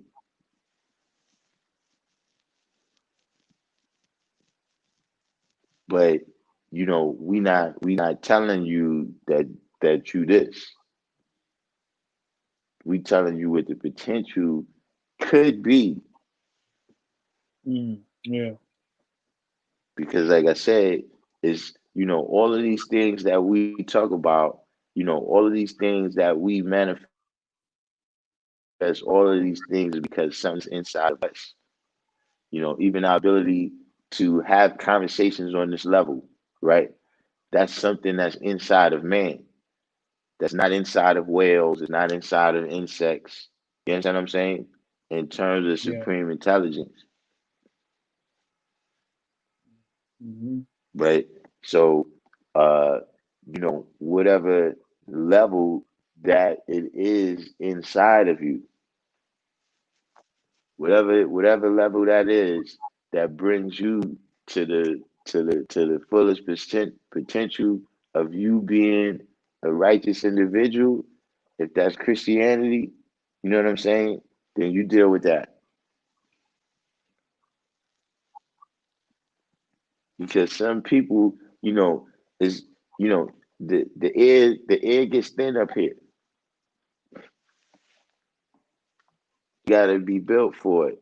You know what I'm saying? Like, you know how on Mount Everest they got those particular people that live up there, that Mm-hmm. they lungs is adaptive up there like that. Yeah. They can walk all the way to the top of Mount Everest and not be affected. Whereas the rest of us, right, that's down here at standard temperature and pressure, when we go up there, we could die just from being up there a little bit too long. See, they got the bill to elevate like that. You see what I'm saying? And if they take somebody else up there without the proper equipment, they can return. So it's the same thing with this. See, you try to force this on somebody who's not prepared. You understand? They don't have the strength within themselves to do certain things. You understand what I mean? I'm not just talking about physically. I'm talking about the strength. Like, you know how people say, "Yo, God grant me the strength for all this." Some people don't got it where they just where they could just do things on their own without having a mentality that is some kind of higher power backing up what they're doing. You see what I'm saying? Some people don't have the power and the discipline Mm-hmm. to be righteous, right? Without the threat. Yeah. You Indeed. see what I'm saying? Without the threat of hell, without them being God fearing, right? They Or don't for heaven too. right. They don't have the strength to do things on their own. You see what I'm saying? Just like you got people that, I know people that used to smoke crack, sniff dope, drink alcohol, you know what I'm saying? And they just quit. And then they be around people that do it. They could go around other people that do it and don't relapse. And then there's other people that, they be in the rehab sneaking crack. Yeah. They don't have the strength to be able to do that like that. You understand what I mean? So you take that person who don't have the strength, right, to withstand that, and you put them amongst people that's dealing with drugs. You put them in a situation they can't handle. That's your fault. Yeah, that's peace. Yeah. Yeah, I think I might have done that a couple of times. People that weren't ready. Yeah, that's what happened. See, because like I said, I think I said this yesterday. We have love for people, right?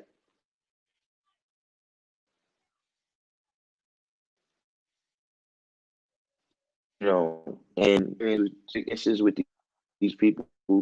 And so, we thinking, yeah, how perfect this was for me is going to be perfect for you too.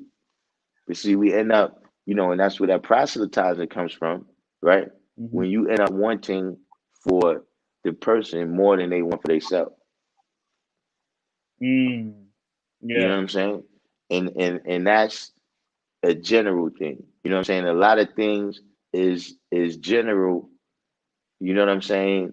But it got a specific way that it applies to the knowledge. You know what I'm saying? But it could be, a person could be addicted to drugs Mm-hmm. and you want them to get off and you do everything you possibly can to get them off. And they're not But ready. because you want more for them than they want for themselves, your efforts is gonna be wasted. You know what I'm Indeed. saying?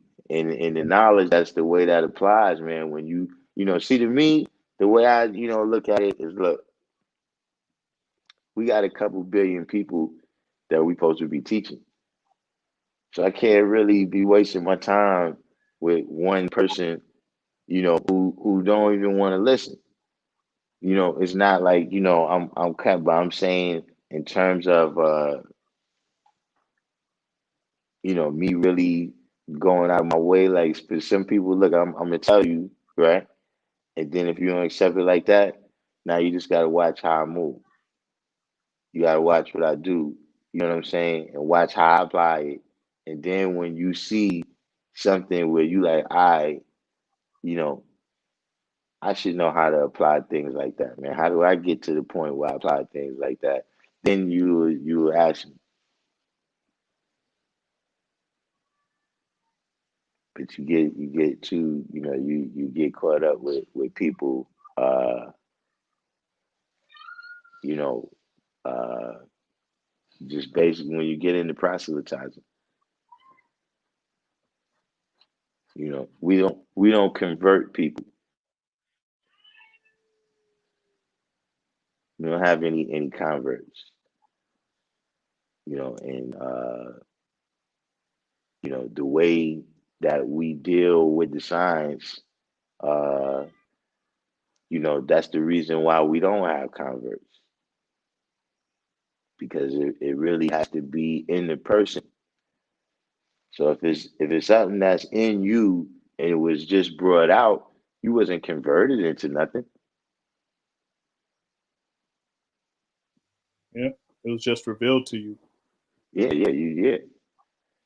It's just you had a realization about yourself and you began to manifest what was inside of you, as opposed to, we give you a whole other. So that's why even with, everything that we deal with, we tell you why.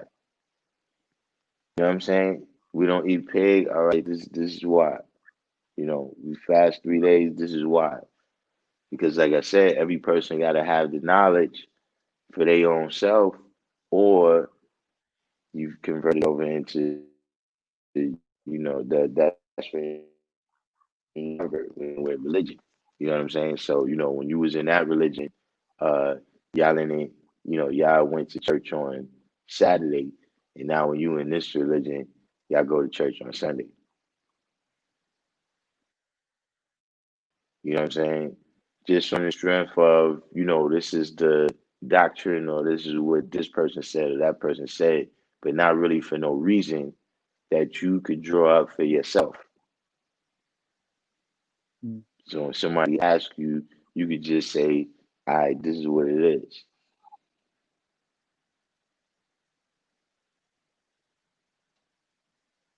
And in order to do that, it take a certain kind of person. You know what I'm saying? It take a person that, you could go in all those different extremes. You know, you got people around us that, look, they could be the Lord in one or two worlds, maybe five or six, but they can't be the Lord of all worlds. Like Michael Jordan, right? He could be the Lord in the basketball world. Well, playing, because he ain't the lord of the owners. Because man, Yeah, he cannot run right. the That's team. what I'm saying. You see, that's exactly my point. See, you could be the Lord of one or two worlds, but that don't mean you could be the Lord of all worlds. You see what I mean? And that's the real science right there. Is that they got that dude Atlas that's in the Greek mythology. That's what you're Mhm. doing.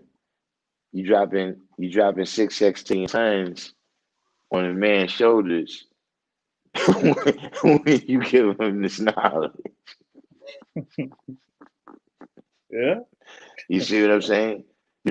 Some people can't even deal with that, man. Some people, look, you got people every day for much less, right? When they realize what for, they kill themselves Hmm. because they can't take the pressure.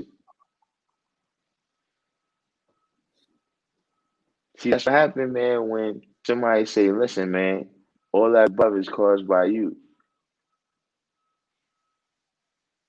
That whatever happens, man, you're gonna be the one to pay for it. It's not gonna be after you die in no lake or no river, no fire. You know what I'm saying? Ain't gonna be no saints marching in to get you out of there. It's all on you. This situation you in, the only people that's gonna save you is you. Like, we see that every day. See, that's Hey, one of the reasons so why people don't come and let the 5% teach them. Because we telling them, yeah, you gotta get out of this. They rather say, look, I voted for Obama.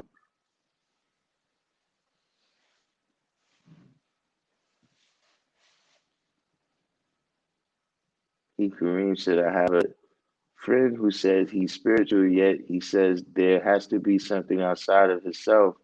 Yet he does good for himself in legal and some non-legal endeavors, and he stays fine. All I can do with him is have modest convo. I can't try and change his way of thinking, and he can't change mine, and we get along just fine. Yeah, that's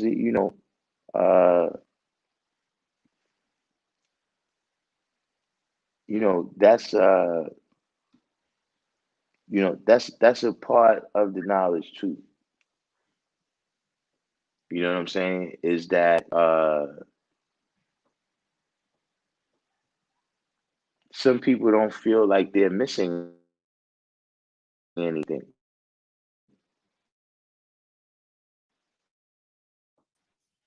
You know what I mean? Of whatever prosperity that they're achieving. Um, it's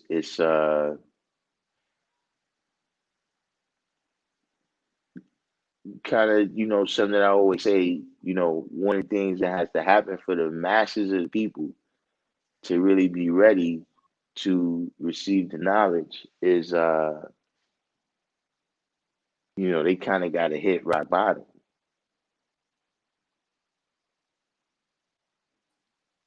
The things that's in the lessons, where it says they were made blind, deaf, and dumb by the devil when they were babies. You got to get exposed to something.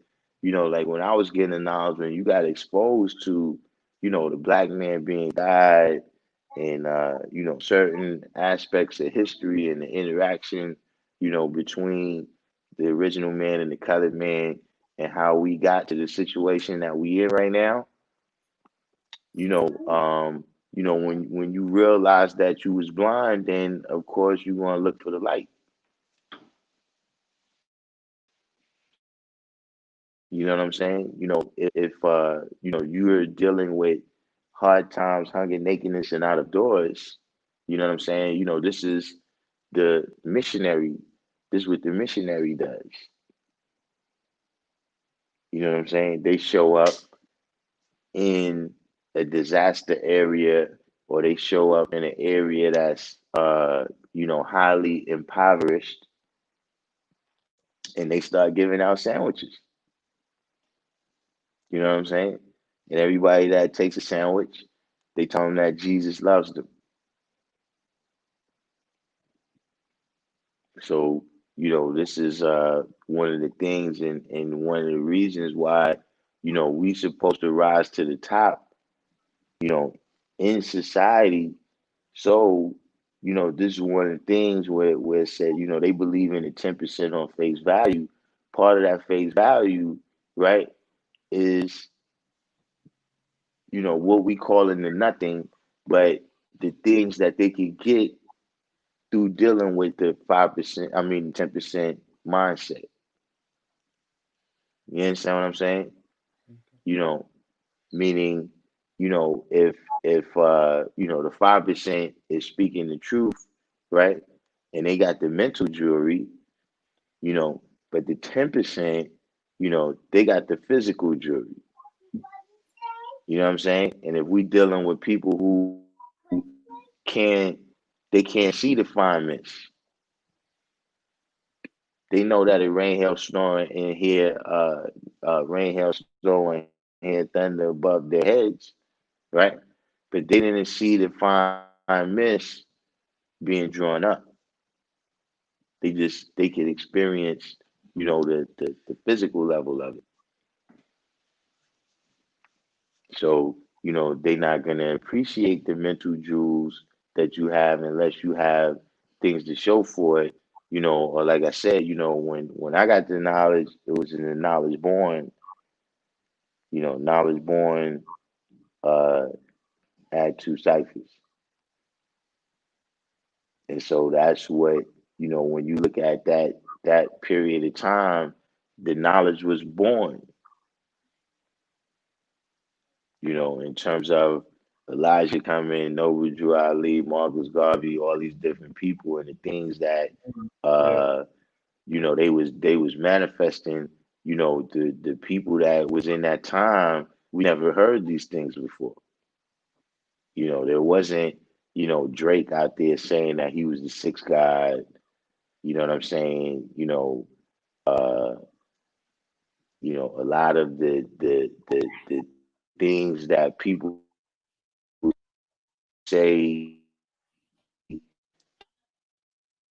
today, it was like, this is the things that, first drew me up to wanting to be interested in the 5%. For us, you ran into a person who was saying these things. You know what I'm saying? And then if that person was on point enough to know what he was talking about, and all right, got Rob Bourne on the check-in. Peace to God. If the person was on point enough to know how to explain what they were saying, right? Then it piqued our curiosity to want to learn more. You know what I'm saying? But now we in the wisdom at three ciphers where uh you're gonna have to have things to show. You're gonna have to have things to show. You're gonna have to have things that you're doing or have done to make the knowledge tangible. And that's, I mean, that's the natural progression, that's in our supreme mathematics. It's up to us to understand that in terms of the knowledge, we've we've made that go, the whole 24,896 miles. You know, even on this podcast, we got somebody in Poland.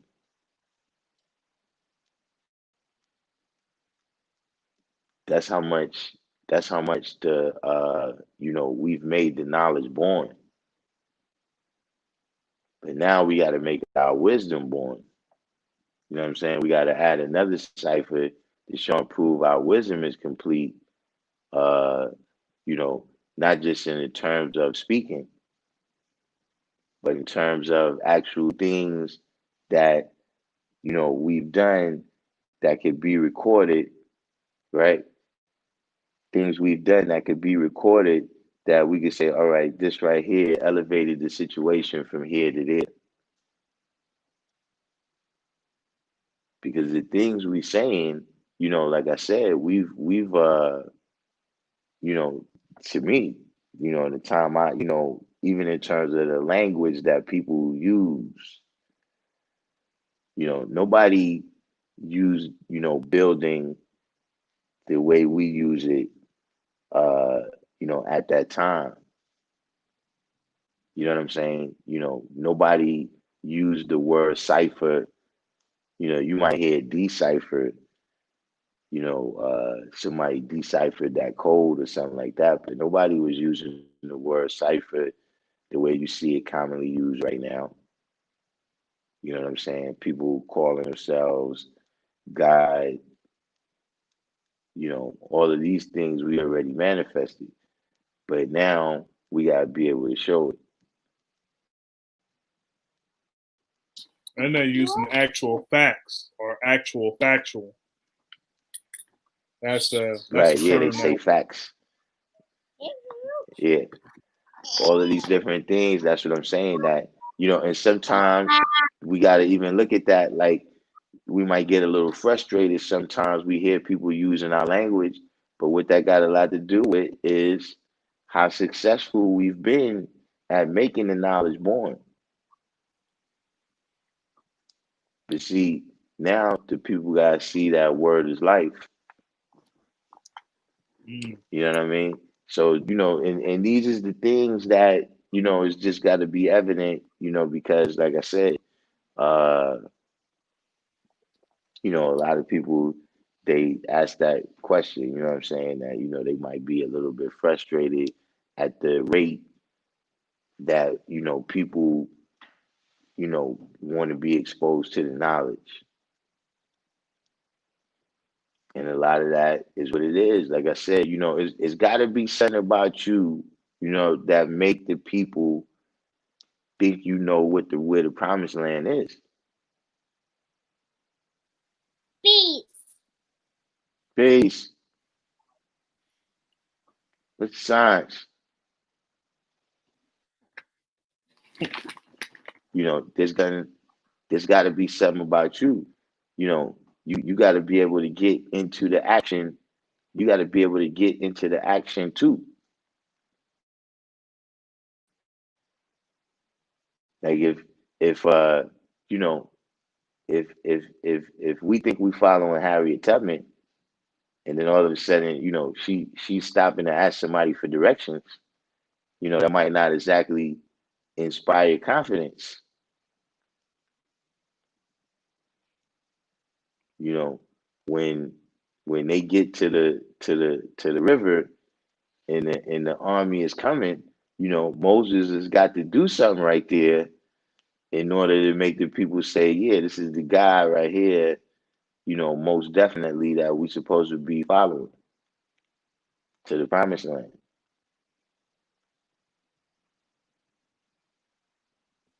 I'm about to hop off right quick, G. All right, no doubt.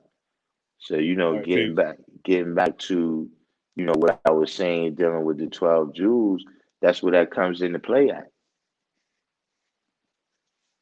Like I said, the institutions that we talking right there, right, of knowledge, wisdom, and understanding, right, being about education, freedom, justice, and equality, that's social science, there's economic, love, peace, and happiness,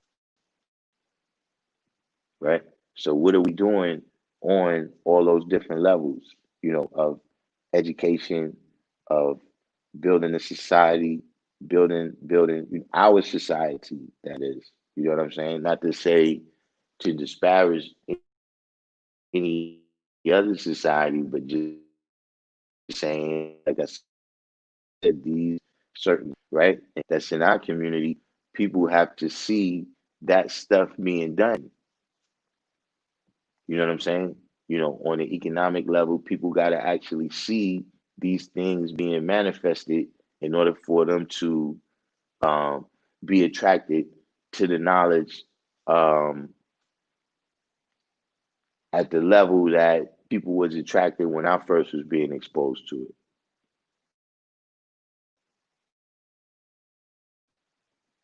This knowledge was a kind of fountain that uh, no one had been exposed to that. No one had been exposed to that kind of elixir that came from that fountain.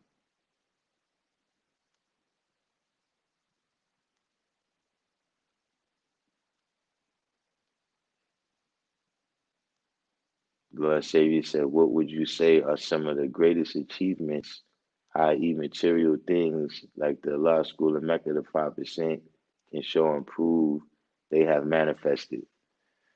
Um, well, the absolute greatest,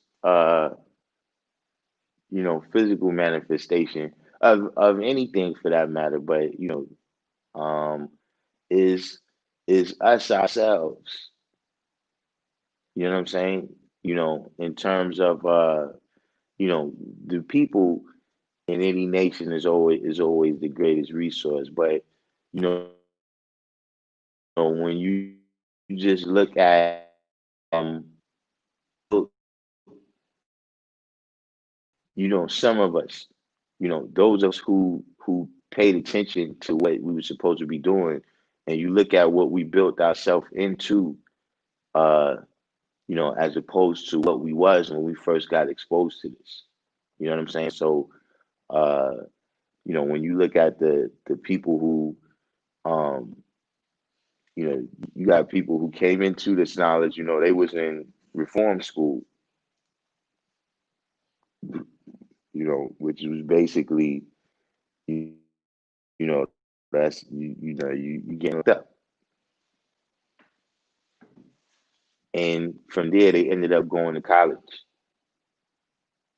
You know what I'm saying? Or different, you know, young that was born in the nation, and they went in, whether they was born in the nation mentally or physically, and the great things that people have went on to accomplish. That's uh, that's the greatest achievements. You know what I'm saying? And I mean, of course, there were some failures along the way with that, but you got to remember, uh, we wasn't chosen from the honor roll at Harvard. So some individuals, even with this knowledge, they wasn't able to save themselves. Uh, from the death, hell, and destruction that's out here in society. But that's you know the primary goal was to save us as the babies. And everybody pretty much that comes on this channel, we not now, but at that time when the law was manifesting,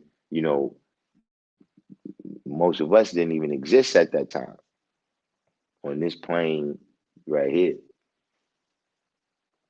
So, we're the babies that Allah was speaking on, that was yet to come, that had to be saved from the death, hell, and destruction that we didn't even know was coming our way yet. So for those of us that uh we still here and we getting our swings in, you know, um, and when we doing we doing the Lord's work. You know what I'm saying? We out here teaching, we out here being, assets to our community and our families. You know, um, we not subtracting from those ciphers, of our families and our communities and things of that nature. That's the greatest achievements. You know what I mean? Other than that, um, we've done a lot of things. Uh,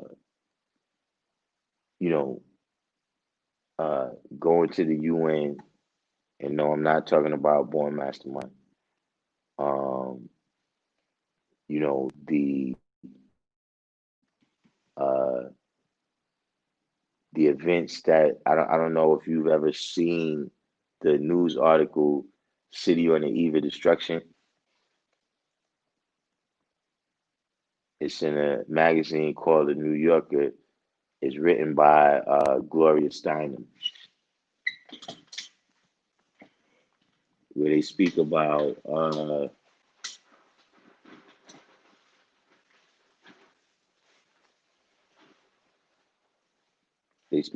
the positive impact that we had on the community during the riots in 1968.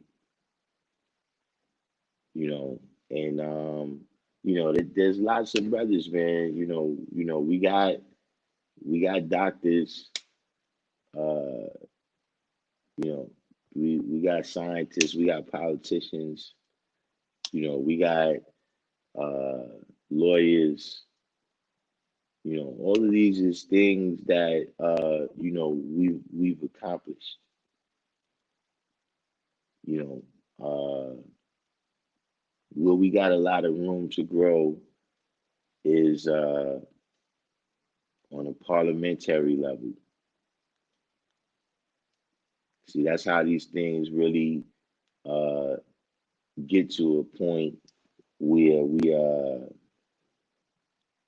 achieve things as a nation. See, a lot of the things that we've achieved now is because of individuals, right, who've taken these principles and applied them on multiple levels.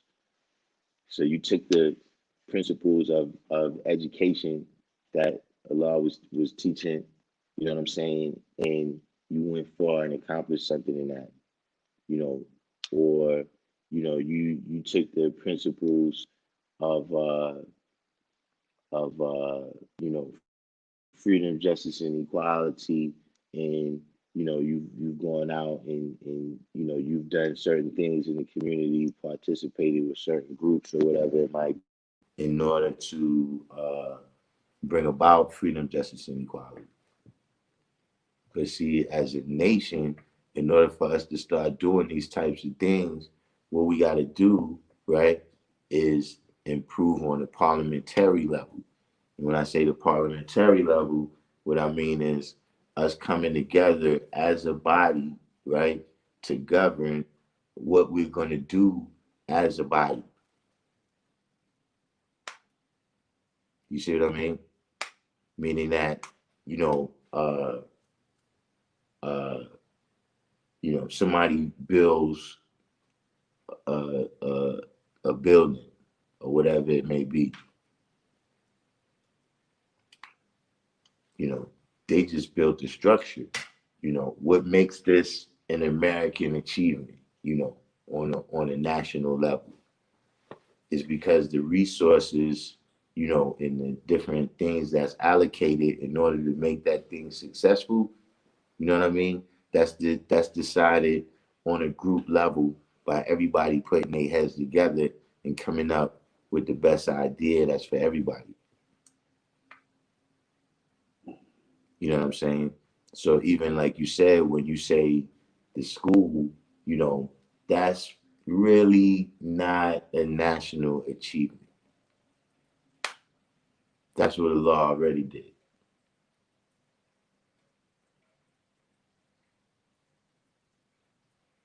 But that's the I don't know if that answers your question, but that's the reason why it might seem obscure to some people what we've accomplished is because right now, we got small groups of men, women, and children, and we got individuals who've applied this principle in their individual lives and accomplished a lot. You know what I'm saying? Even when you look at the accomplishments of the people who was influenced by these principles and went into the music business, you can't claim credit for people's talent, how they express things. But when you see your Rakims and your Wu-Tangs and all these people, et cetera, et cetera, et cetera, when you see, Lord Jamar out there, quoting the mathematics on his show and that going out to whatever amount of people he has on his channel, all of that's things that started from the root of these seeds being planted. But like I said, in order for us to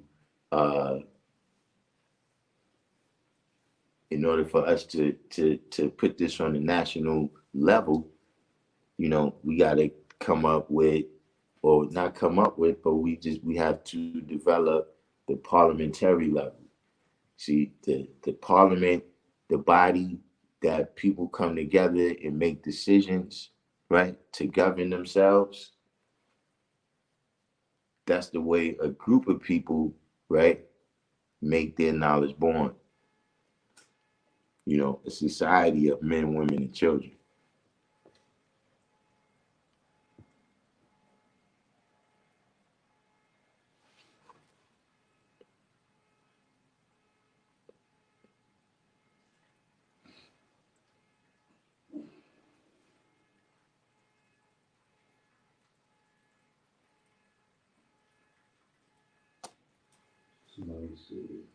He says some brothers may have a different definition of success than another. Some people define success primarily on material gain, while other people appreciate a minimalist type of lifestyle. Exactly. But see, that's what we that's another thing which you can learn from the 12 jewels is that it's about what a person values in life and what a person values as an outcome of their endeavors.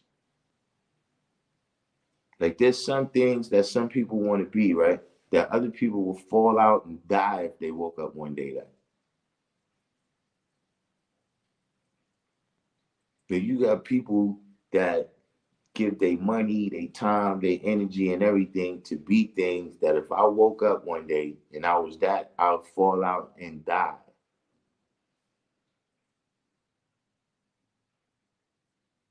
We have different value systems. We got different things that we value about what we're doing in life and what we want to be and how we want to be.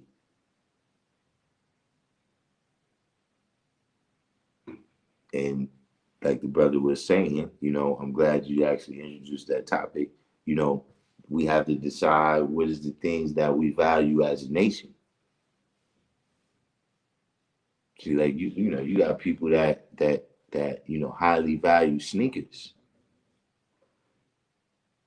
Getting sneakers actually figures in to their day.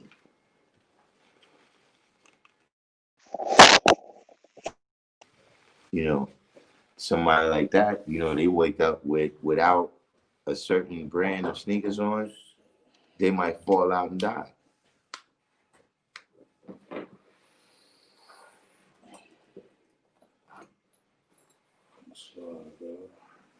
All right. So yeah, I'm Mondays at 6, Tuesdays at 7. Okay. So this Monday. Yeah. At 6. Gotcha. Yeah. You happen to catch me today. I do other lives, but those is the real organized classes. Mondays at 6, Tuesdays at 7, Thursdays at 7.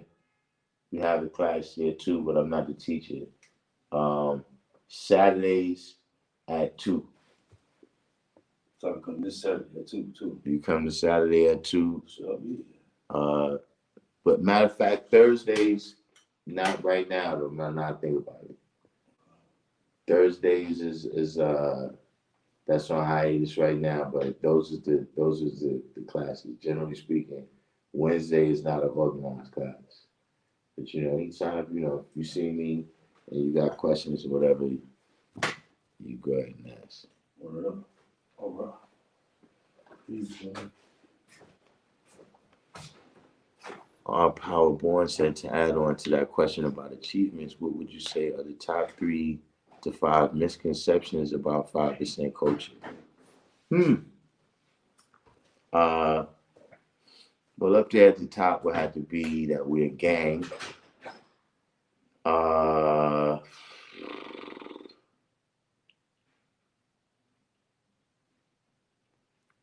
That's a little bit hard to say because I don't know what the other people think about us.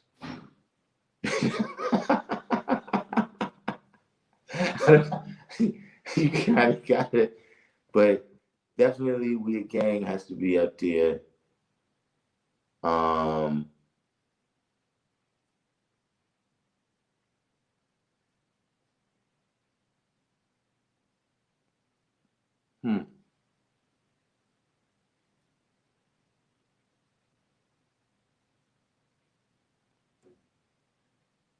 I mean, I don't know how big this is out there, like in the world. I don't, like I said, I don't know what other people think about us.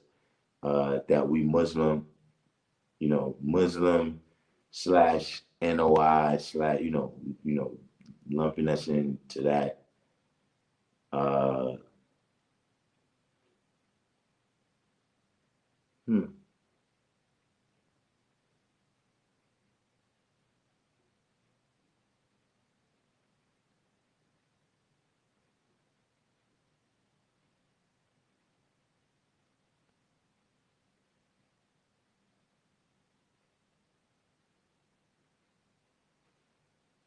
Hmm. That uh, we don't study much more than 120 lessons.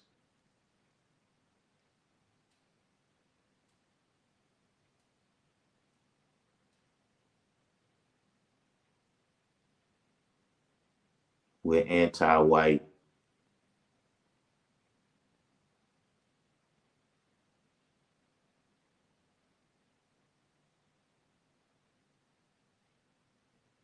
Hmm.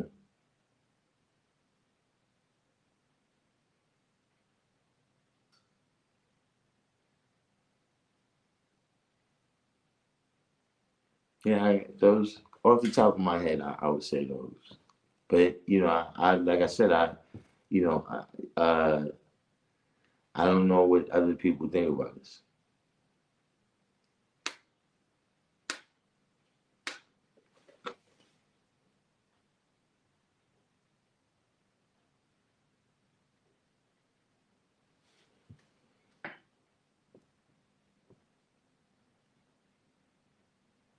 Wait, what he said?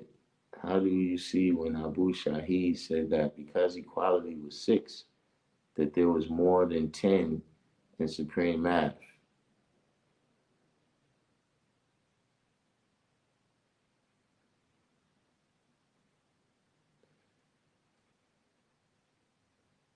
I mean, that's why Allah is Allah and Shahid is Shahid. I guess what he's saying that is if equality is 6 and equality is balanced, then uh, there must be 6 on both sides.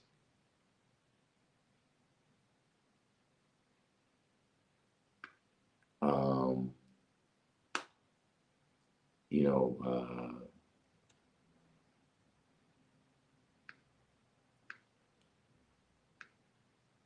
you know, like I said, the nation, we have a founder. We don't have co-founders. So this is a part of Shahid's story of co-founding the nation. You know what I'm saying? And shout out to Shahid, and his contributions. Um, but I mean, it's just something he's saying. I really don't, even the merit of this idea that he first came up with this idea that supreme mathematics should be manifested in 12 units, and then somehow Allah and justice finagle him out of this idea. These things are ridiculous. To me, to me.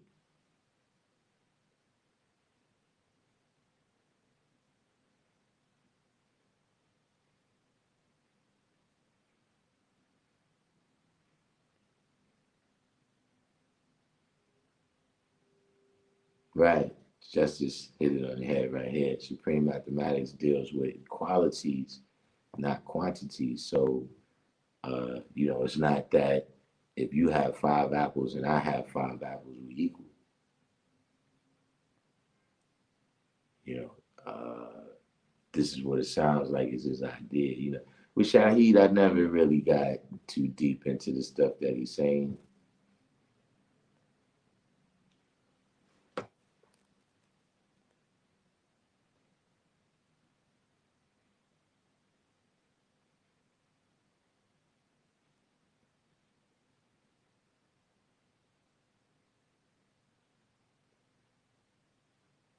Oh, look, Lord Savior came up with the same misconceptions I did.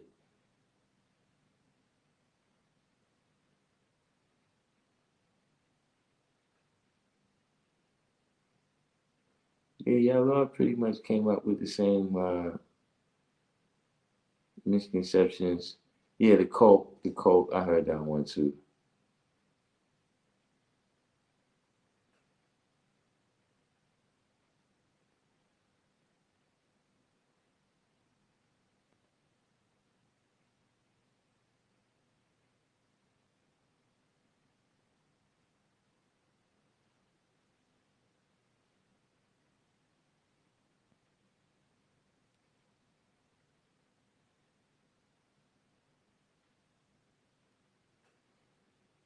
Right. Chris Rock said that if Bill Gates woke up with Oprah's money, he'd kill himself. You know, and if and it just that's what I'm saying about values. You know what I mean? And how much you value a thing, how much value you place in a thing. You know what I mean? How much value you place in your family versus how much value you place in your friends. You know what I'm saying? So some people might wake up one day without their family and all these friends, and it might be the greatest thing ever for them. And for somebody else, it might be a reason to kill themselves.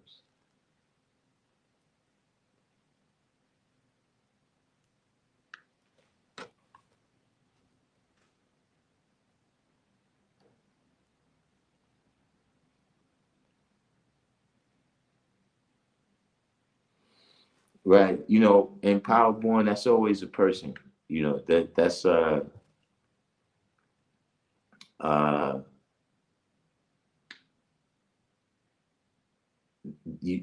that's how I want to say what I'm saying. That's a common experience.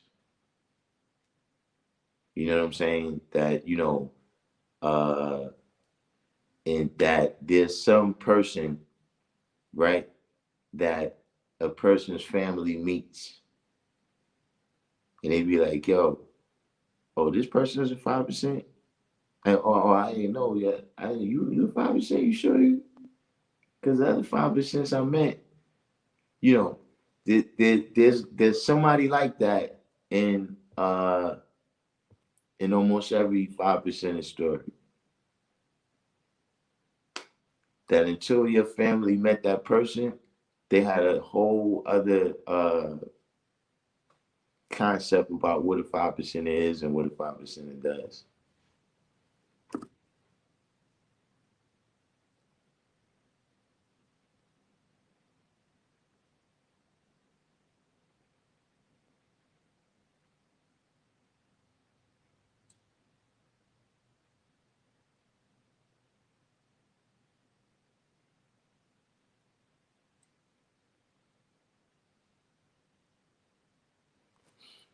About the misconception of it being a gang, do you think the misconception is because some brothers present it as a gang? No, I think it's that the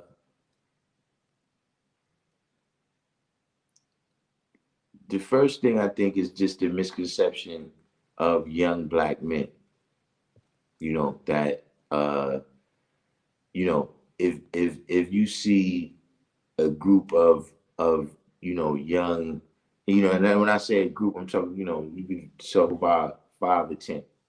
You see 5 or 10 young Asian kids. You know what I'm saying?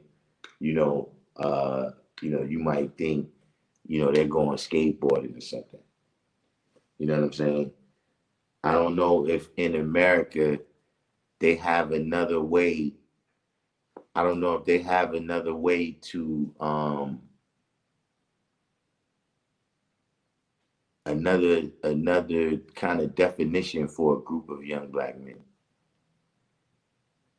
You know what I'm saying? Like if you see a group of young brothers together, and when you look at gangs, they do, you see them how you want to, but there's some principles of strength, some principles of, standing on your square and things of that nature uh, that exists within that culture too. You see what I'm saying?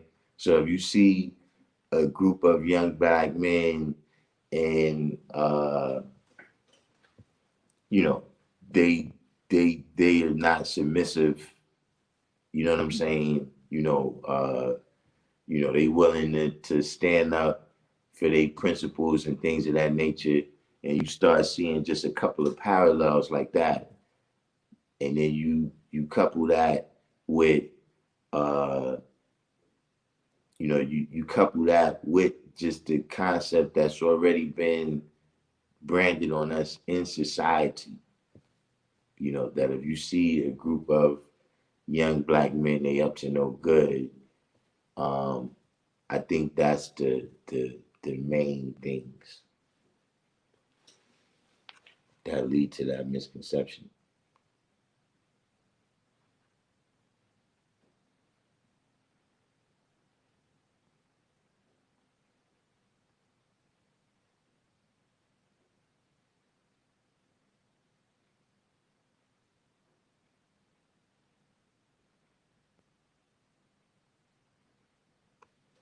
um well, it takes time. The wordsmith said, some cats who come into the knowledge may have not let go of that street mentality. So the outsiders, it looks like a gang thing. You know, um, uh, like I said, we didn't get chosen from the honor roll over at Harvard. You know what I'm saying? And so, it takes time to get that venom out. It takes time to get the poison out. You know what I'm saying? And so, during a lot of brothers' journey, you know what I'm saying? You're right. That there is a lot of people that that they might see doing things, that's not right. But what I'm saying is that that's still a part of the misconception, right? That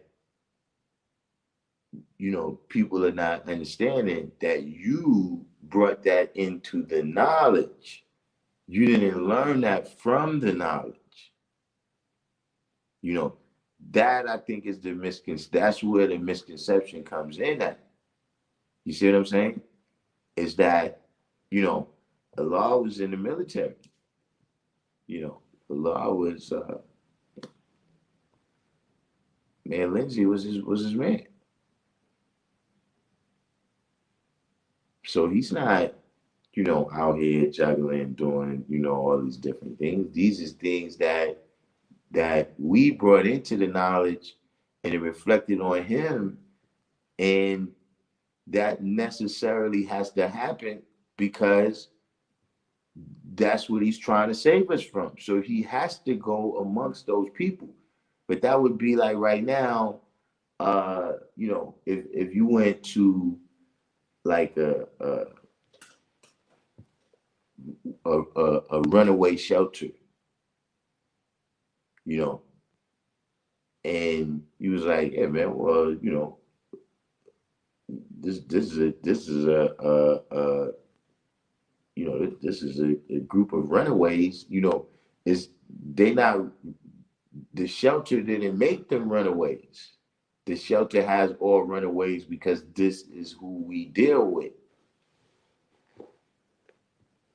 And out of them, some of them, we're going to help them and they're going to elevate into their own person and move on with their life and be successful. Some of them is going to go back home, and some of them is going to remain out on the street and do the wrong thing. And it's going to be a higher percentage of them that stay out on the street and do the wrong thing because of the group of people that they went to help in the first place. You understand what I'm saying? Meaning that if you're a podiatrist, right, you're gonna have a lower mortality rate than if you're an oncologist. You know what I'm saying? An oncologist is the doctor that deals with cancer.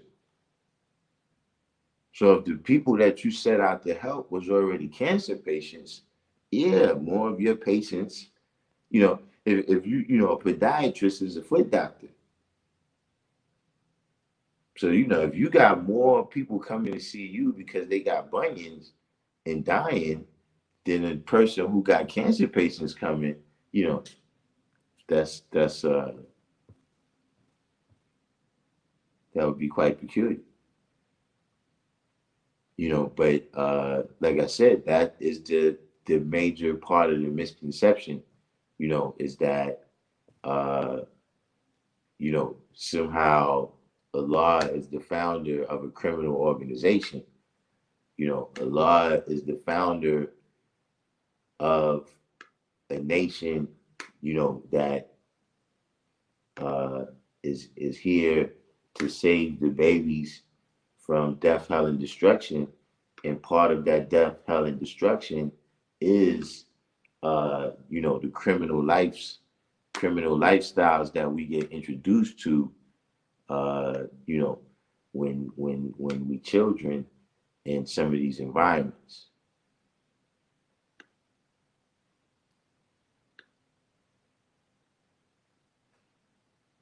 Complete said I still get messages from Abu Shahid. His account is hacked. But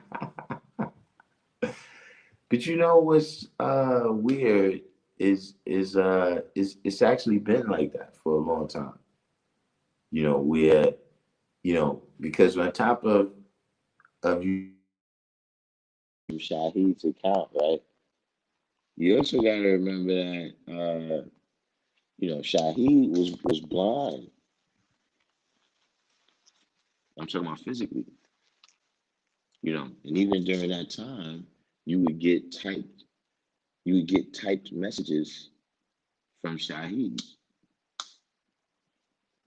So that's another thing about Shahid. When West Coast Wise asked me the question about Shahid, I think sometimes we got to look at that. That these people who've been kind of administering this thing for Shahid, how much of this is stuff that they're saying versus what Shahid actually saying.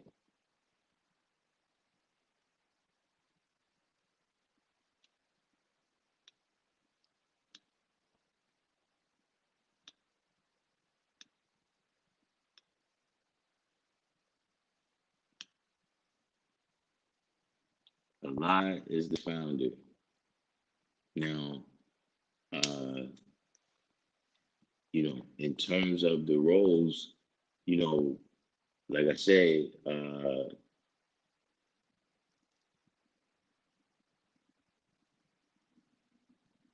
you know, uh, in terms of the nation being built, you know what I'm saying? Uh,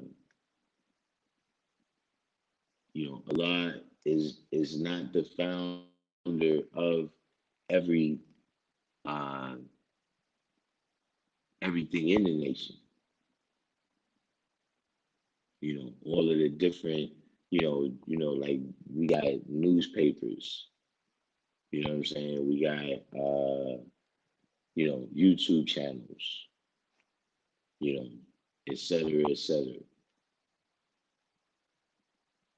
And so, did he play every role in where the nation is now, what it became? There's lots of people who had it on. But Allah is the founder.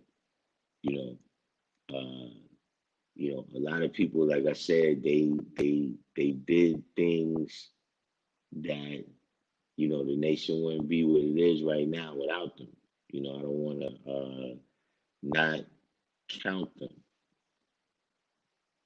But I'm saying that the idea was sparked from an individual whose name is Allah. You know, those other people, they helped them live it out.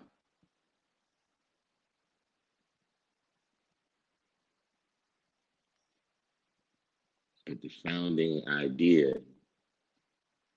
and the spark for everyone is love.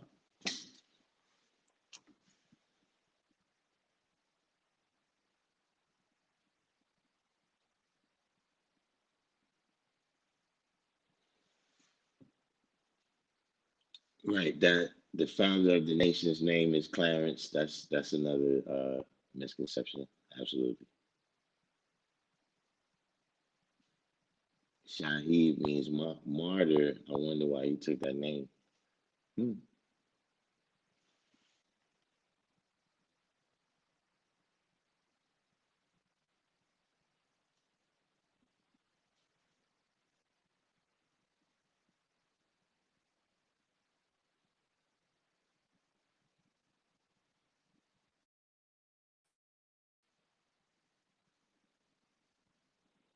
Right now, Lord Shallah is saying what I was just saying, that he's saying, I always hear people say what Shahid said, born you truth, who actually built with him. I did when I lived in Power Born. A lot of things people say he said, they've never heard him say out of his mouth or asked him to explain in detail. I did, and glad I had the opportunity to.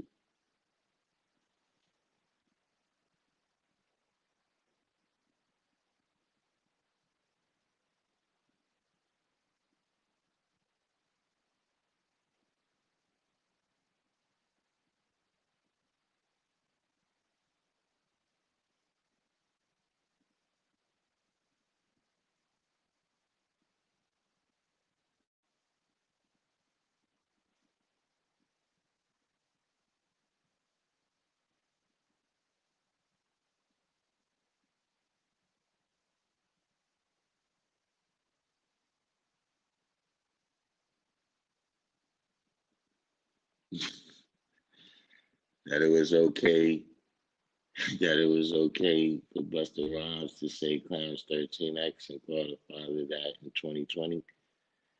Yeah, I mean, I guess that you can add that to the list of misconceptions, about, who's one of us, right? And who's not one of us, but just has had a large amount of influence from us. You got it.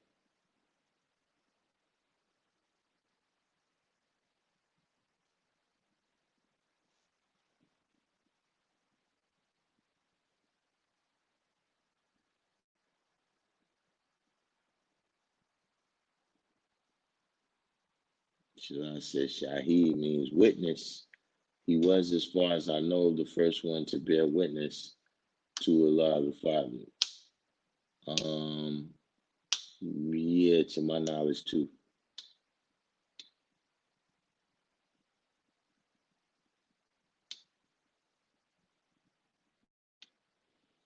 Right. He's also known as I John from Patmos. John 37X. John 37X was that his Muslim name.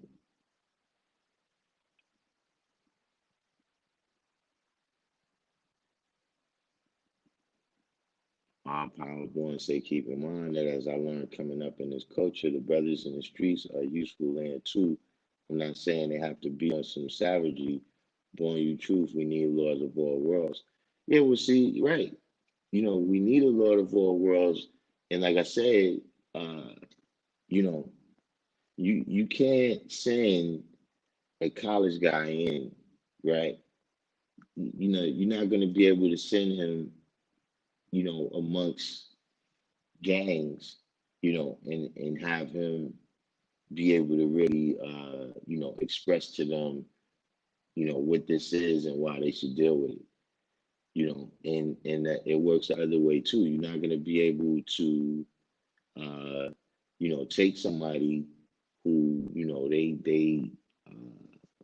mainly about the streets, and you're going to send them into a college campus and have them be able to express what this is about and why people should deal with it. You know what I'm saying? Every world, needs a foundation. Every world needs guidance that comes from within that world. You know what I'm saying? That's one thing why you saw the streets kind of turn into what it turned into now, because there's no real, by the time people start to learn any of the lessons that you learn out there in the streets, you already in jail now for 30 years. And so there's no one out there to really give kind of the directives on, how to do, how to deal with that kind of life. You understand what I'm saying? Without, you dealing with that kind of life out of with whatever you feel is a necessity. Maybe you're dealing with that level of poverty. So it's like, all right, you live in that type of life, but you don't have to take it to the pinnacle of negativity. That kind of guidance is not there no more. Just by the same token that it's okay, you're going there to college, right? To, gain a degree of knowledge that you're going to be able to use, right? But what are you going to use it for? Are you there, gaining knowledge that you're really going to be able to apply, or you just there, assimilating, you just there assimilating into that culture. You understand what I'm saying? Like when we were speaking about the guy that Dr. Marshall, his mentor at Howard University. You know what I'm saying? So yeah, you going to get a kind of knowledge that all of the brothers don't have, right? But you're not assimilating or being indoctrinated into a different way of life. You know what I'm saying? You still know who's who and what's what. And when you complete gaining this degree of knowledge, you know, you're going to come back and apply it correctly. You know, it doesn't matter what it is. You know what I'm saying? If people is playing sports, you can't necessarily, take somebody who's a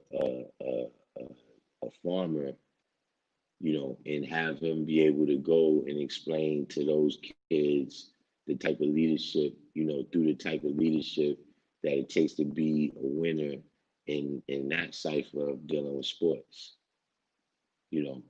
So, uh,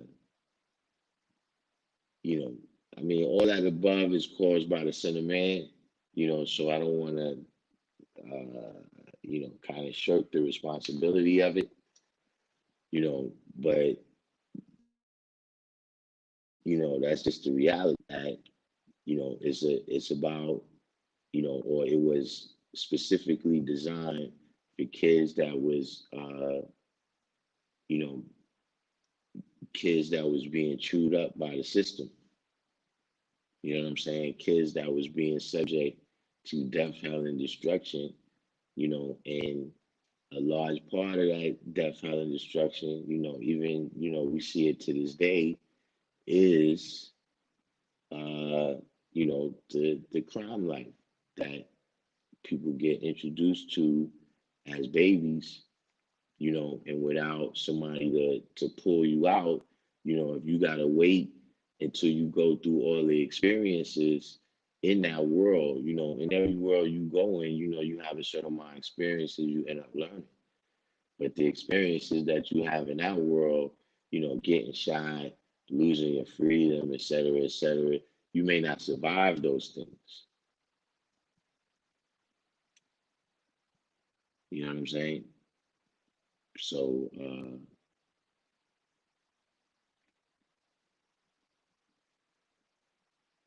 You know, it's in terms of you know how people view uh, you know how people view you know, in reality, some brothers swimming they 9,000 miles. You know what I'm saying? In terms of you know, like I say, a lot of people, you know, was already getting locked up, you know, came into the knowledge. They was already engaging in certain things.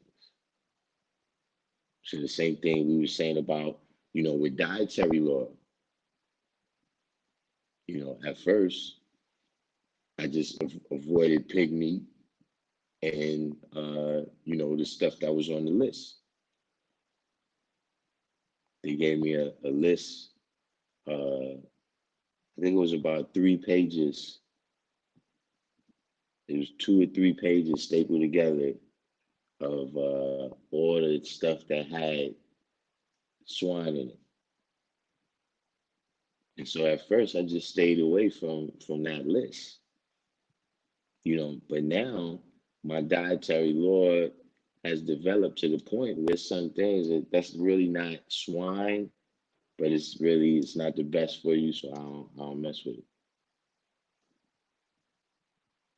you know. So the same thing, some of us have to go through, you know what I'm saying, in order to deal, uh, you know, in order for us to get the to swim our 9,000 miles. You know what I'm saying? You know, people, you know, that is a product of us being in the city.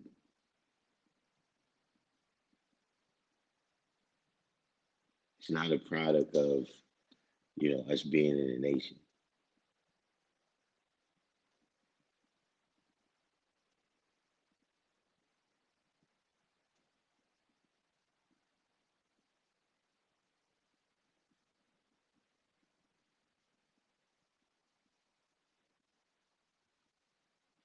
Right, 793rd. I don't even know if he has the capacity. That's my point. I don't even know if he has the capacity to type some of these messages that's supposed to be for him.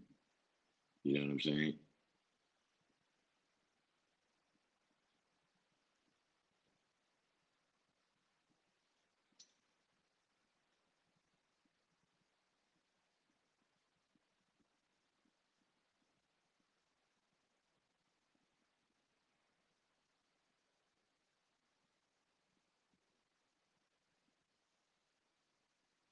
Now that's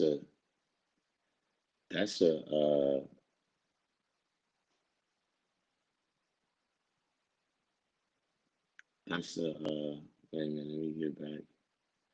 That's and you know, our Paul born. This is an excellent one right here. Another misconception that Allah is our WD-4 that we worship and pray to, which is somewhat the fault of how brothers speak of the Father. You know, I was getting ready to say that, you know, that misconception uh, probably exists more inside it does. I don't, yeah, I think I'm one of those people that, you know, if somebody has a, a misconception, or, you know, they have a concept that, you know, they think may not be favorable. I don't think that they say it to my face. You know what I'm saying? Like I've never been called nigger by a white person. Not that I can recall. Uh, I do recall one time we passed this colored people, and my friend that I was with, he said that the dude said, but I didn't hear him, you know. But that one is actually very strong inside the nation of Power Born.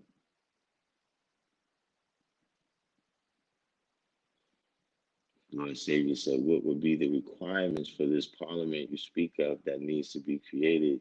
Do you know of any names already in the nation you would recommend? Well, actually, that's what's supposed to be happening at the parliament.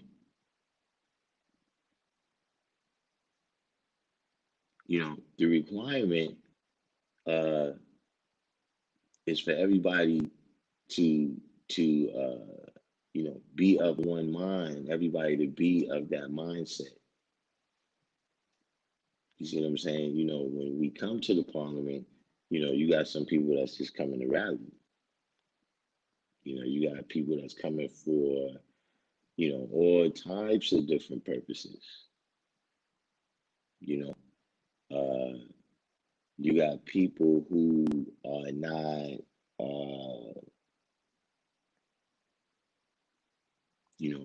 the progress that's supposed to come from these decisions is not the paramount thing on their mind. They got kind of other agendas, not necessarily devilish agendas, but just agendas that just don't, they not conducive, to the kind of order that you need in order for a large group of people to come to a decision and then live it out. You know what I'm saying? You know, you mean people that I guess you said any names already in the nation. I would recommend to be uh, the people. I mean, I don't. Um, that's the way we want to govern.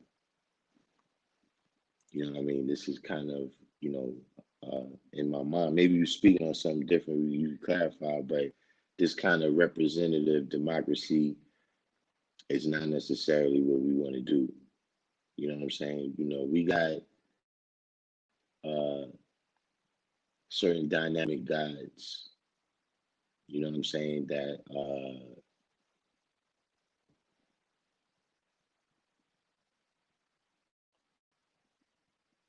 can kind of manifest ideas.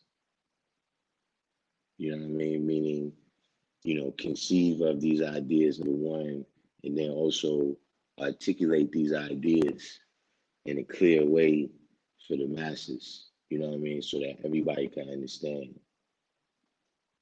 Um, but in all reality, man, uh, everybody who chooses themselves and qualifies themselves, by having the knowledge and wisdom, informing themselves about what must be done, is the people who have to put their heads together in this parliamentary body.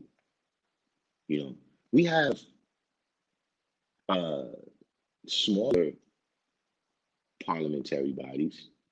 Even when we talk about, everybody having a black seat, a brown seat, and a yellow seat, people that they can come together with and build, because they can come up with, this right here is how we're going to govern our actions. This is the principles right here that we're going to use. These are the principles that's going to be embodied in every decision that we make.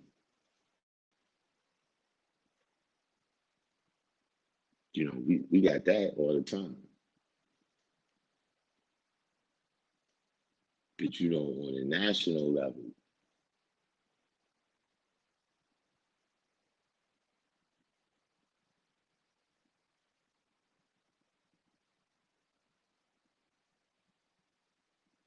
in terms of names, I mean, I would say, the usual suspects, that We got love and respect for the amount of time and energy that they put into their personal development is development of the nation. But on a lot of this stuff, it's like what was that movie? I think it was Heat, where Robert De Niro's character, he brings the plan, and he's like, yo, who's with this plan? And then one dude is like, yo, whatever, man. If you with it, I'm with it. The dude's like, nah. Can't make a decision for you this time. Everybody has got to make their own decision on how they see it, and what and how they gonna add on. Because remember, it's not just the part about it's not just the part about making the decision. It's also the part about living the decision out. That part of that parliamentary body is just the beginning of the ideas getting articulated and organized.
Nah, Bushan, he's not on this level no more.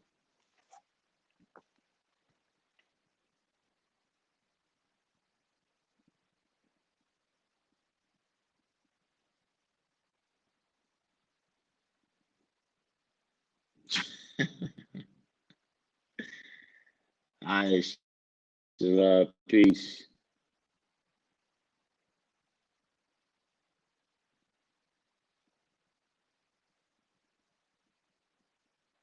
Almighty God, Allah.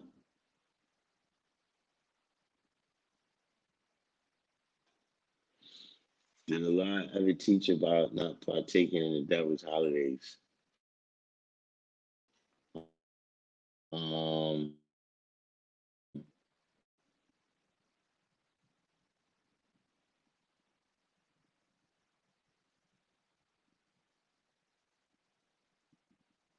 nah, not that I know of. You know what I'm saying? You know, Allah, first of all, was, he was about respect. And so, a lot of things, he was about if this is something that is bringing, a kind of break from, the death, hell, and destruction that's out there, you know, kind of, it's more important to, deal with your family, what I'm saying, and have this time where it's social equality amongst your family than it is to, be arguing about these kinds of points. You know what I'm saying? So, they actually, not because the brothers were supposed to believe in Christmas, but because it was a time to give gifts to the babies. You know what I'm saying? Uh,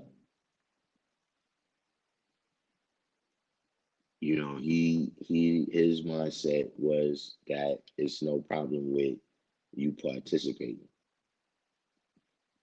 You know, I don't recall a great many holidays that I heard specific wisdom that he gave out, or what I mean. Like I never heard him speak on. I never heard nobody told me anything that he said to them about, for instance, Easter. You know what I'm saying? But you know, in particular, he did get a chance to speak on that.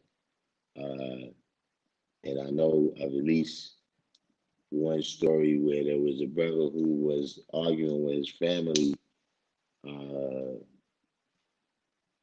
you know, in reference to them celebrating a holiday. And, he suggested to the brother that, you kind of, let that go and enjoy your time with your family.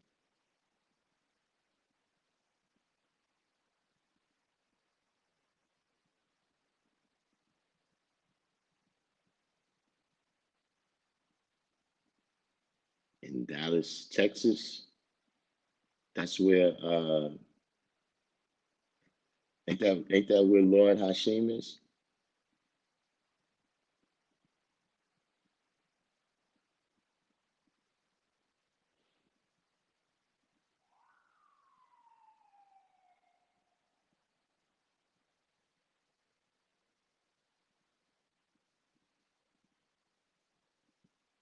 There's definitely some brothers in, there's definitely some brothers in Dallas.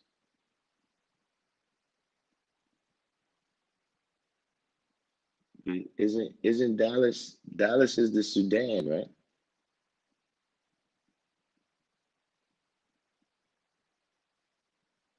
I get, once you pass Jersey, uh, I'm Trueborn, Shatik, all right, yeah. Yeah, I think Sudan is Dallas, I think. Yeah, once you get past Jersey, I lose track of the names.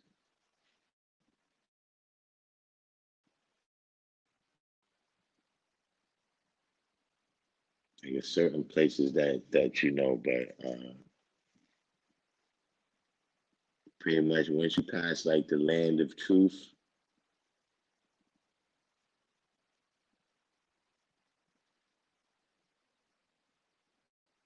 what's Newark? Newark is New Kingdom, right? What's Newark?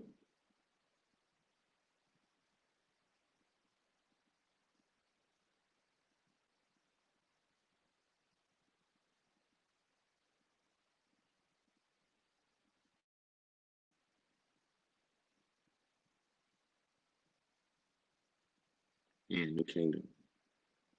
San Antonio is South Asia. That's what I'm saying. Some of these names, right?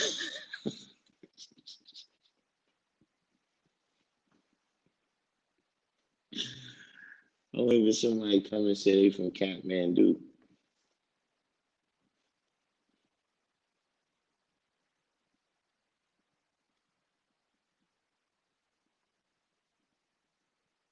Yeah, Trenton is the land of truth.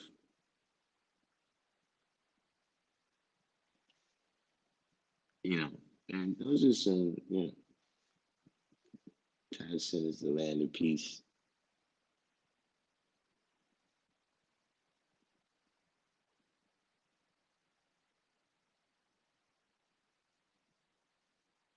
But you know, uh, what's the brother's name again?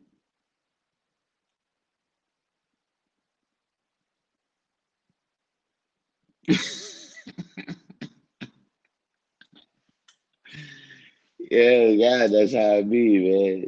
Justice said, I recall I told Rasheen from Medina that I was from Lord's Island, and he looked at me like I had 10 heads. Yeah, I mean, we hear these names. It's, well, you know, for me,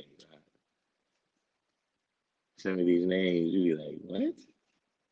Who is that?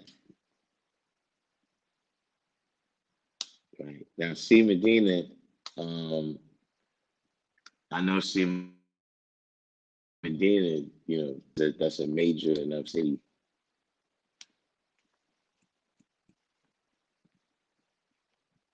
That's a major enough city that I know C. Medina, D. Mecca, of course, uh, uh, Black Medina.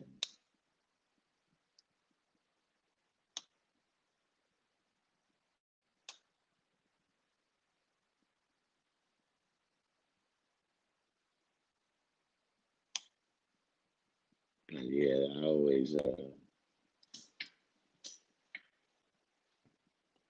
that's always I don't know the words, but I always, you know, it's amusing to me.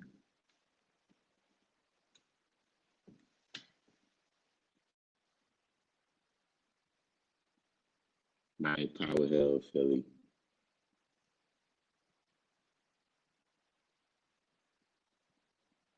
born Mecca. Where's born Mecca?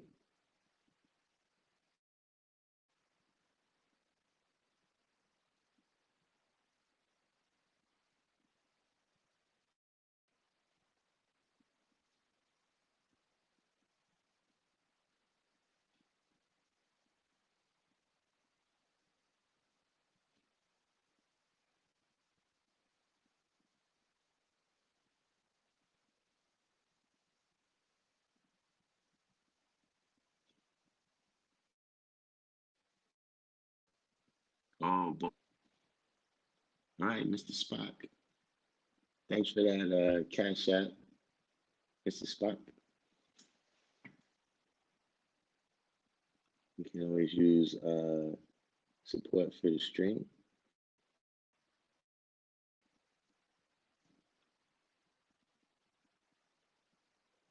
Daniel Zitani, peace. Where you from?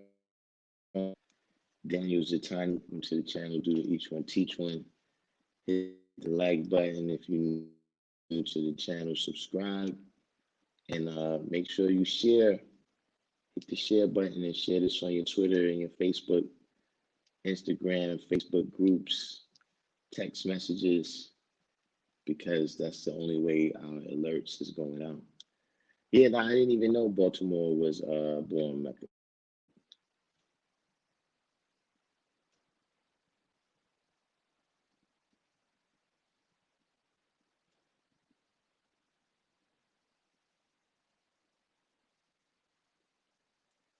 Does YouTube take a penny? What are you talking about? From the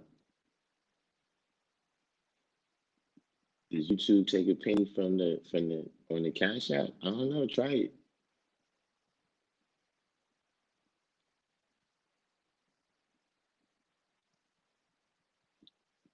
They just turned it on for me like last week or something. Let's test the parameters. Where you from, Daniel Zatani? New Haven is a new name for New Haven, Connecticut.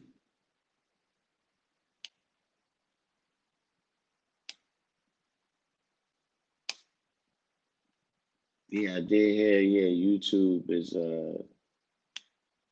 Rob Boy said YouTube robs you. Do cash. Yeah, I know YouTube takes a cut. YouTube takes a cut like the King of New York. If a nickel bag is sold in the park, YouTube wants in.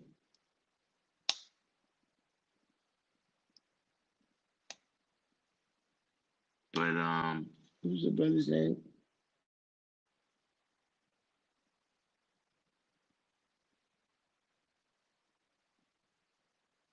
Lord Savior.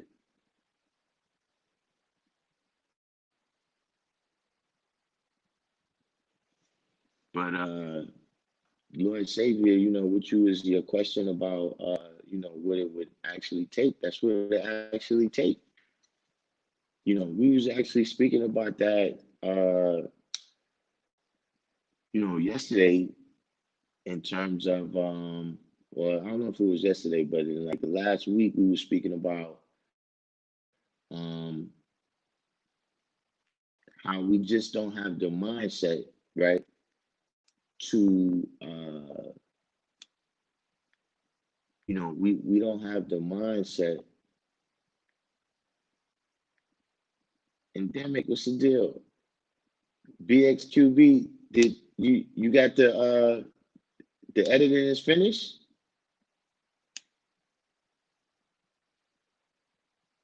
That's endemic right there that produced the antediluvian king. I don't know if it's a black Mecca. Cream City is Milwaukee. You got it? Yo, send me a what's the name, man, before you drop it, man. You know, yeah, I be dropping. Send me, send me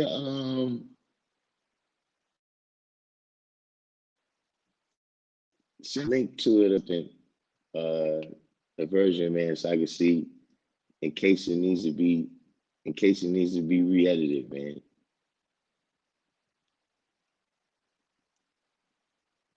You sound pretty excited though. It must have came out raw. So Daniel Zatani says, from the Bay Area, live in Portland, Oregon. Currently, I'm not a 5%er, but my mentor is, and all the lessons he's given me is why I came so far in life. Is fire. All right, man. Send me the what's your name.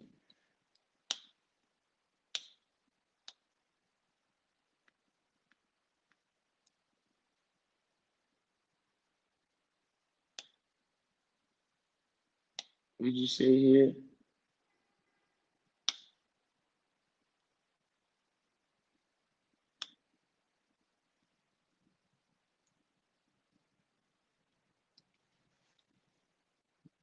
Cream City. Where you got it? Where you got it uploaded to, Endemic?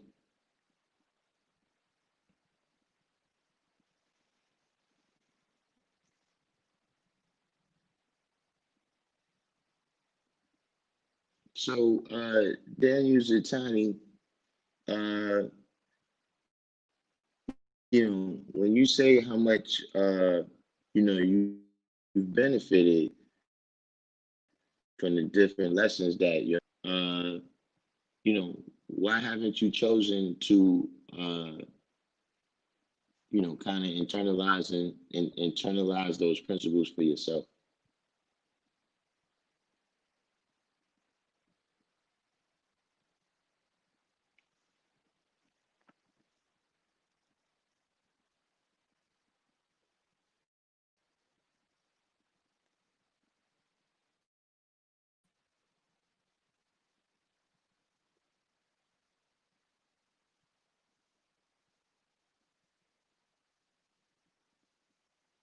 Monday the 7th.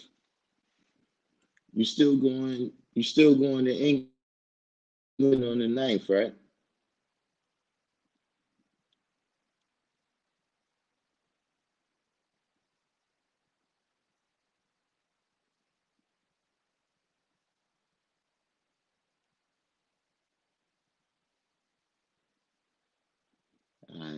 But yeah, send me the link, man. Let me check it out, man. Make sure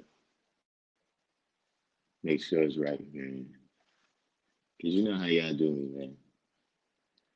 Y'all put me on any old thing, man.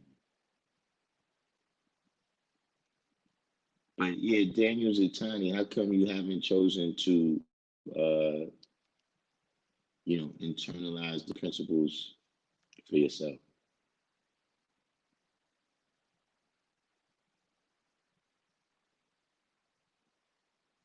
Not that you need to, but just curious because the reason I ask is because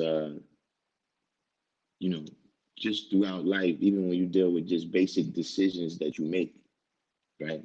Basic decisions that you make them based upon the knowledge that you have about yourself, who you are, what you could do, what your you know, potential is.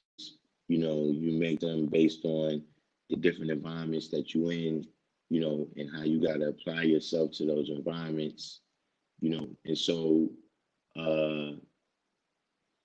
it's good when you can stand on the shoulders of giants, right? That's always an excellent thing when you can stand on the shoulders of giants and uh kind of just learn from them. But in life when we have to make decisions, a lot of times, or different situations, we might find out we got to remain on the square about, right? What happens in those instances when we don't have all of the knowledge and wisdom for ourselves.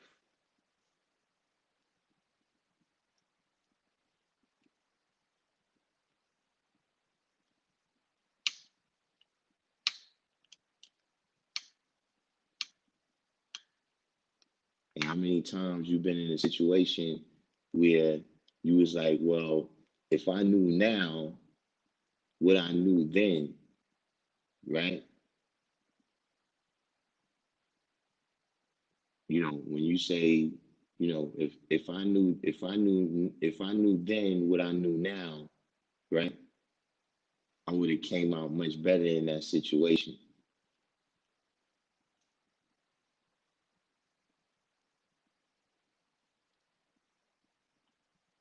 He said, no good excuse. I feel like if I'm not on my lessons, I don't want to disappoint in a way.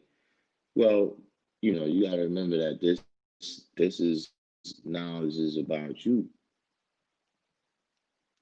You getting this knowledge is about you. You know what I'm saying? So, uh, the biggest disappointment is really going to be, uh, you know, for your own self. Just like right now, you say you've been in that situation all the time where if you knew then what you knew now, so, when you have an opportunity to acquire that knowledge, you got to carpe diem, seize the moment.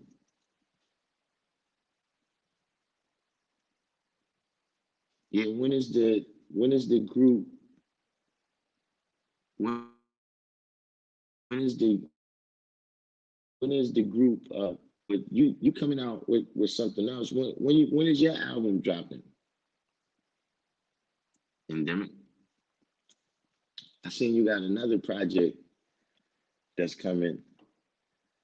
I got another project too that's coming. I don't know. Did I tell you King Crush? King Crush is coming for Christmas.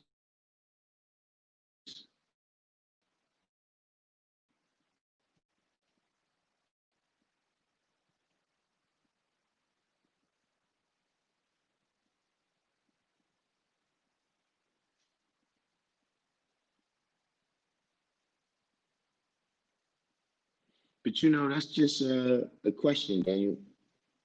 You know what I'm saying? Dealing with so Tragedy's album is coming first.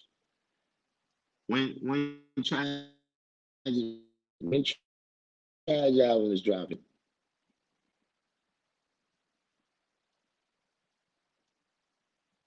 But yeah, Daniel Zutani, that's how we show and prove things.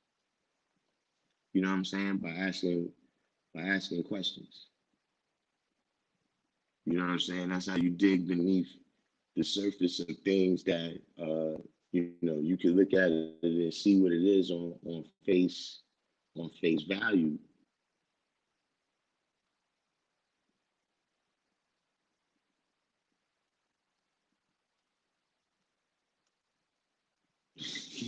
Why everybody? Why? I know this bust around and everybody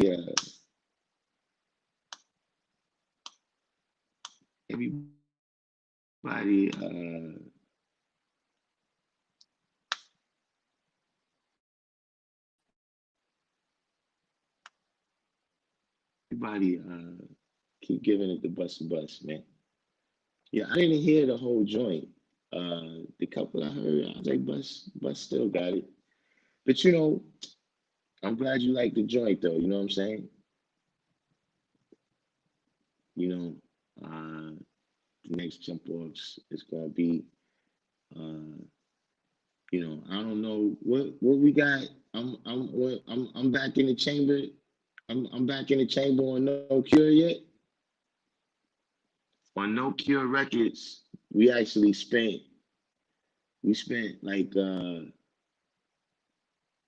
like most of the fall, like the fall, the winter, and the spring, like since the fall of 2019, we've been working on like a whole No Cure lineup.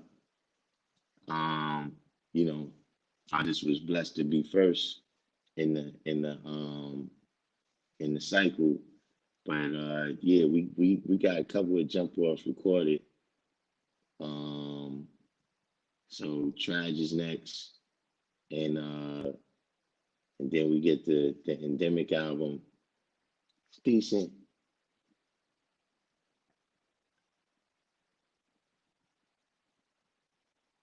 The feed has been choppy. I don't know. It's some people say it's choppy. Some people say it's fine. I guess. Well, I'm a big time YouTuber now. So I probably got to get like a T1 connection or something. I got to get satellite or some of that nature. You know what I mean? This regular cable connection probably just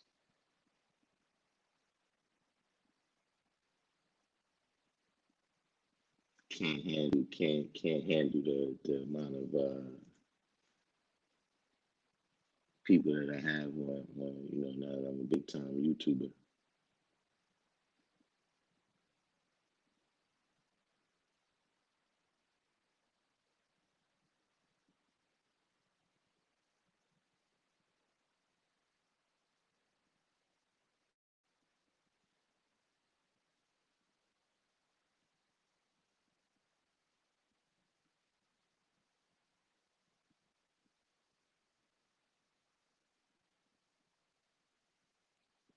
Yeah, I don't know. Oh, it's a combination of everybody's connection. Yeah, that makes sense. But yeah, though, at any rate, though, Daniel, that's what you gotta keep doing. You know what I'm saying? And you always gotta, like I said, there's some things that you gotta handle on your own. You know what I'm saying? In order to be able to do that, a lot of things in life is like that. But in particular, when you're dealing with this knowledge right here, it's like chess, not checkers. You know what I'm saying, Daniel? And one thing I mean by that is that when you playing checkers, right, you got one piece and two moves. Like every piece on the checkers board is the same, and you can only move that way or you can move that way. But see, when you playing chess, all the pieces on the board, I mean, there's a certain mirror image there, and you got the pawns, but even within the mirror image, all of those pieces move in a unique kind of way. And you got to know how all of the pieces move in order to be successful. You got to have all of the laws of how those pieces move, you got to have them up here in order for you to make the moves with them. In order for you to make the decisions on what piece you want to move and how you want to move it, you got to know how all the pieces move, how all your pieces move, and how all your opponent's pieces move.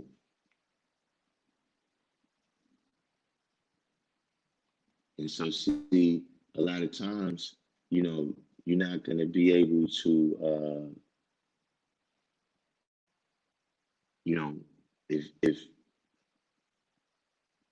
if some of the knowledge that you need is not in your head, but it's in the head of your mentor,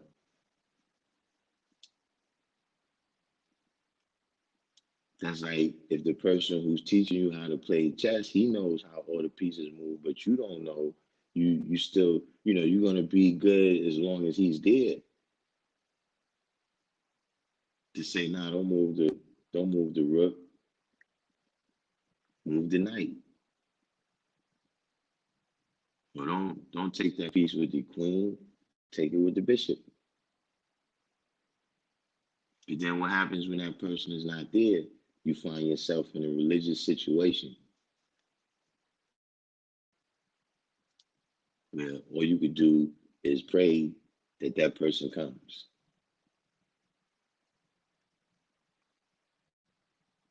See, that's what happens in life with religious people who, they don't have anything to develop the powers and the mindset within themselves. So when they run into tough situations, what they have to do, they have to pray to Jesus,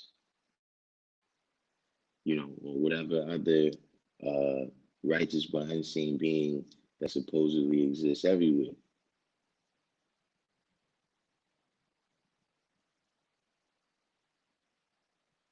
So, take that with a grain of salt, you know what I'm saying? A little advice, a little PSA,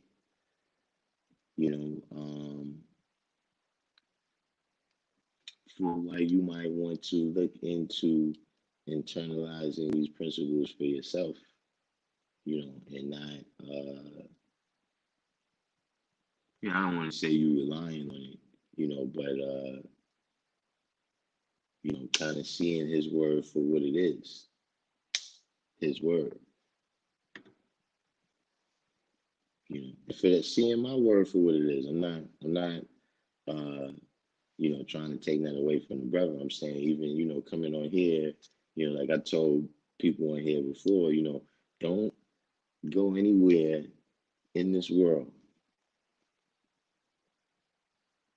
telling people that, you watch Darkim Be Allah's videos and now you on point.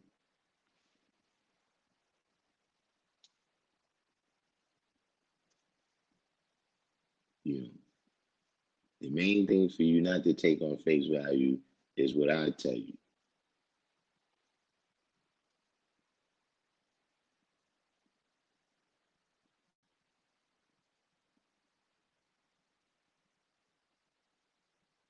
He said the 12 jewels is the most valuable. Even though the 12 jewels are not a part of 120, they are the most valuable, which makes them a jewel. The 12 jewels put everything in perspective. Master all 12 and you will achieve greatness. Well, for me, they're not the most valuable. The most valuable is the knowledge degree in 1 and 10 because it tells you who you are.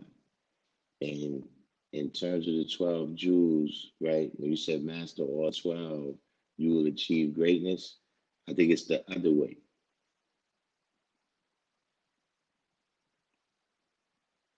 Like if you achieve greatness, right, because achieving greatness is something that's got to come within. It can't, you're not going to be great because of things you accumulate. You know what I'm saying? Uh, the things you accumulate is going to be the is going to be uh, the evidence of your greatness. You understand what I'm saying? Meaning, is Michael Jordan great because he got 6 rings, or did he get 6 rings because he's great?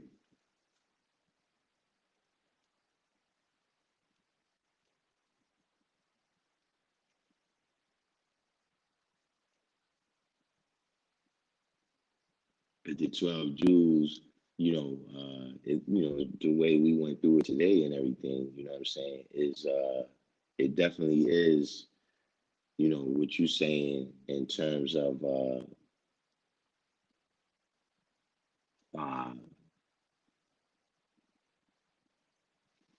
it focuses the mind. It focuses the mind to know what it is that you value, you know what I'm saying, to inform your actions. You know what I'm saying? Meaning, like, you could go to school, right? You got people that go to school every day, but they don't value the education there. They value playing around with their friends. So they go inside the school building, but then they never really go to class. If they go to class, they don't never really do the work because, the education, what they might be able to do, the layers of society they might be able to move freely in if they have a proper education, that's not what they value there. You know what I'm saying? Some people is put in a limited situation, right? Where, like if a person is starving, now you put in a situation where, your next meal becomes the highest value that you have. So other values like freedom, you know what I'm saying? They start to slide down the list. And now you're willing to do things to put your freedom at risk because you're starving, and this has become your number one value is your next meal.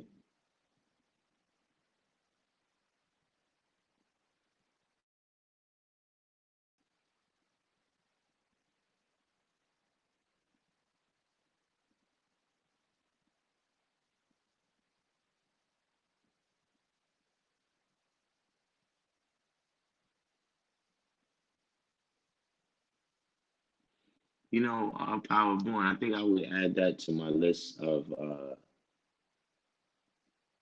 I think I would add that to my list of misconceptions that we were speaking on earlier. You put here supreme mathematics, which is the foundation of our culture. Um, I think I would put that in there as well. Uh, the misconception would be that 120 lessons is the basis of our culture. I would, I would put that as one of the big misconceptions about us.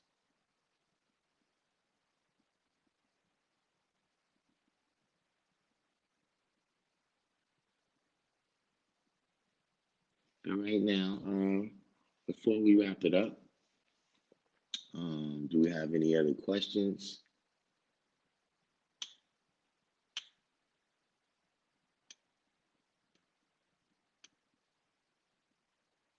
Do we have any other questions about what we added on to today or any other time? I actually, when we go live on Friday, I just got some information from Ron Bourne. He sent me some links, but I didn't get a chance to look at it because I'm using my phone for I'm using my phone for the camera. So as soon as I get off the phone, I'm gonna analyze that. He sent me some links about some information that I'm sure is very valuable. So I'm gonna be passing that along when we come back on Friday. Of course, tomorrow is Sunya's civilization class from 7 to 10.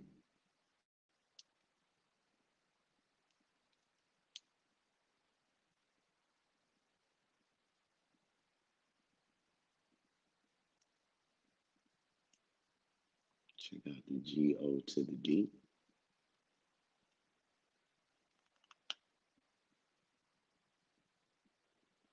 I guess everybody's a little bit on lag time right now, so while we wait on the last questions, I just remind everyone to do the each one, teach one, hit the like button, subscribe to the channel if you're new, and make sure you share this on your Facebook, your Twitter, Facebook groups, text messages,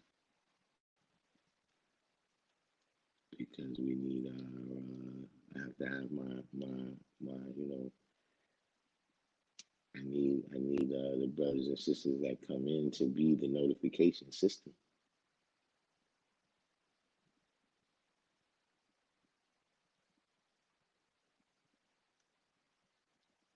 I got one more major misconception that is more internal, that you don't have to know 120 to earn a universal flag. I know many disagree. I mean, at the end of the day,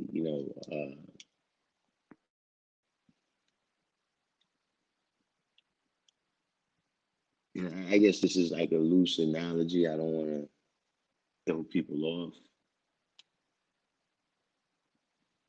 but how you gonna be patriotic towards a flag that you don't know anything about?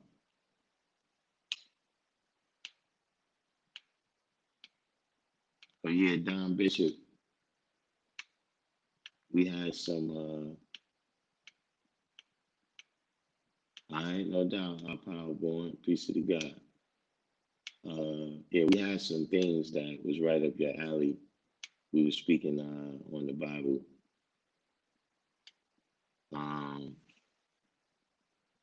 But how you gonna be patriotic about a flag you don't know nothing about? You know what I'm saying? Like, you got this flag on. Now, suppose something happens. Suppose something happens where people say, listen, man, because you representing the principles, man, that's embodied in that flag, we want to put you through some level of trials and tribulations. And you don't even know what it is that you're wearing on your chest.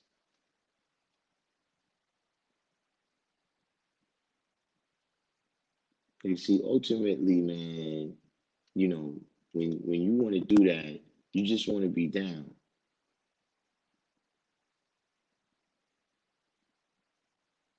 Like, when you just got the knowledge and you wanna put the flag on, you just want to be down.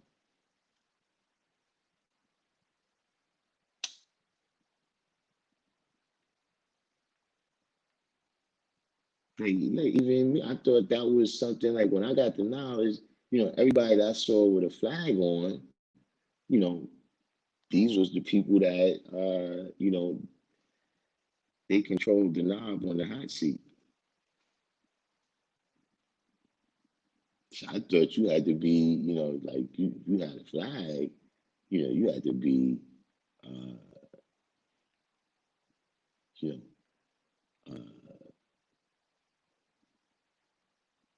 you know, you hitting you hit your fullest potential.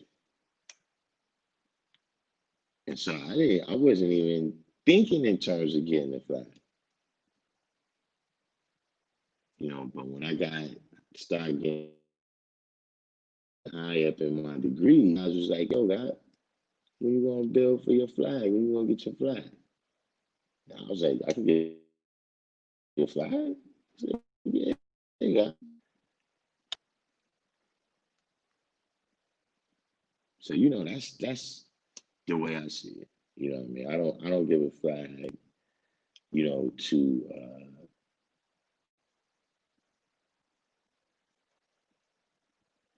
especially people,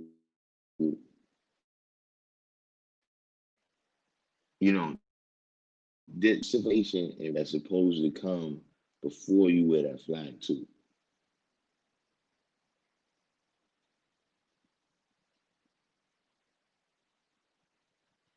You see, even the people who got flags, there's a lot of misconceptions about that too. As if Allah was just standing down at the train station giving every Joe Blow a flag.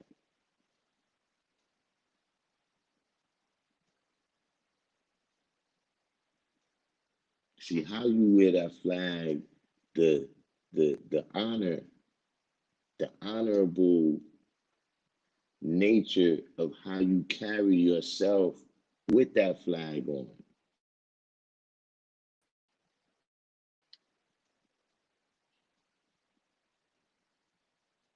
See, the honorable nature of how you carry yourself with that flag on is going to determine, right, whether that flag is a shield, right,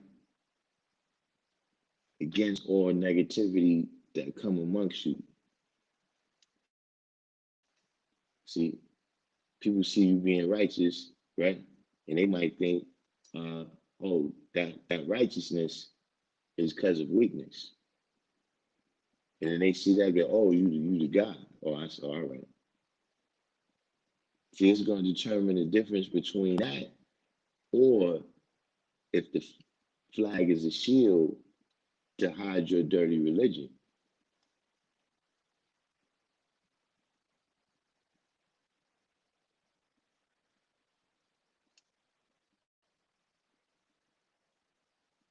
And see, how do you know that?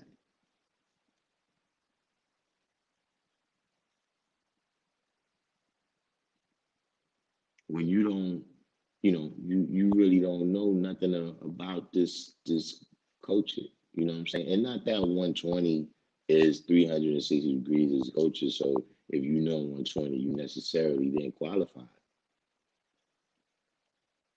You see, what about that part as well?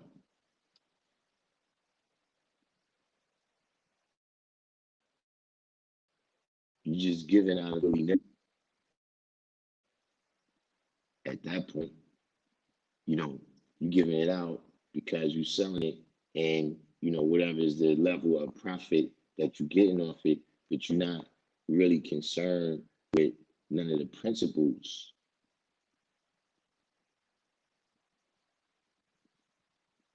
See, when we go to school and they teach you about the truth, justice, and the American way and all that, see, that's what makes a person, right, want to go out and give their life patriotically, right, for that flag because they, they've been ingrained with the principles, they've been indoctrinated the flag stand for.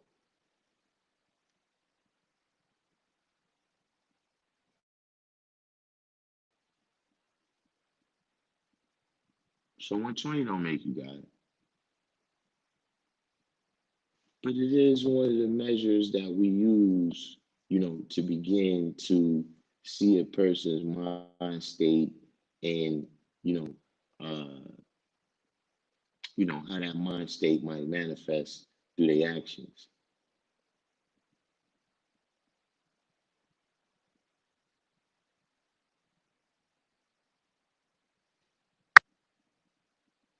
How they gonna, how they gonna, how their actions is gonna reflect on that flag as well as reflect what that flag means.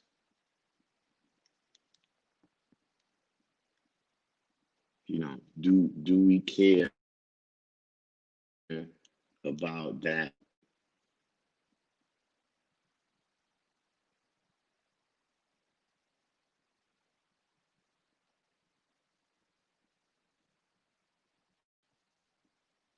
So me, yeah, no, I don't give out the flag to new people, and like I said, I'm not with the dragging out 120 lessons for years, months, and days.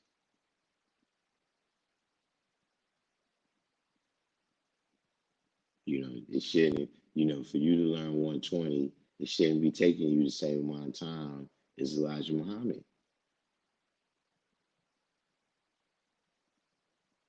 See, if you're planning on doing that and bullshit, then yeah, you want to go ahead and jump on the flag now.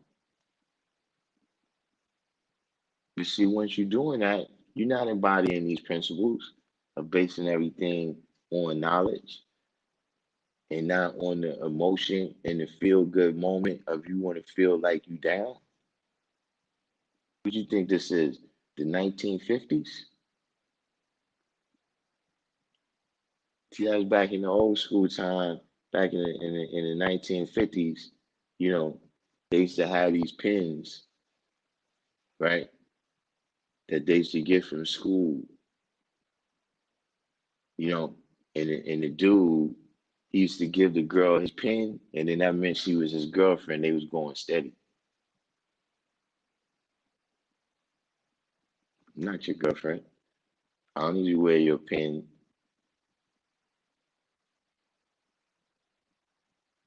to feel good. Now this has changed my life because I'm wearing your pin. No, my life changed.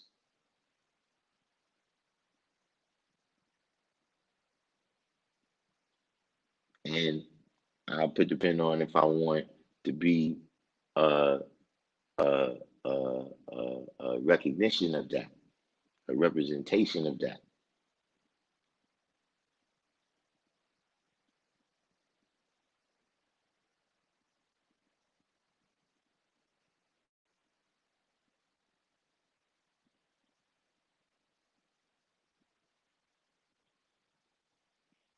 When you look at that flag, they are planets. Planets is something that's grown or made from the beginning. I'm the beginning.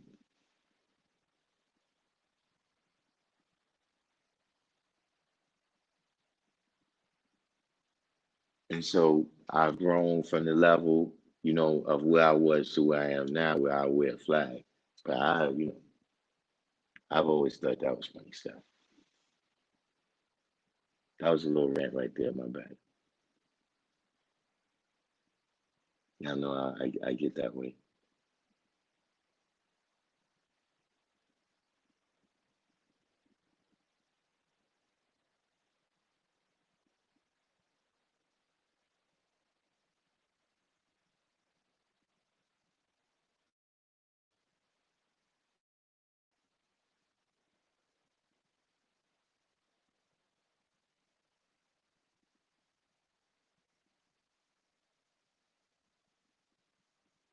Yeah, I ain't with that neither. I'm trying to catch up to y'all right now. Yeah, people putting now and see. I mean, it's two things with that.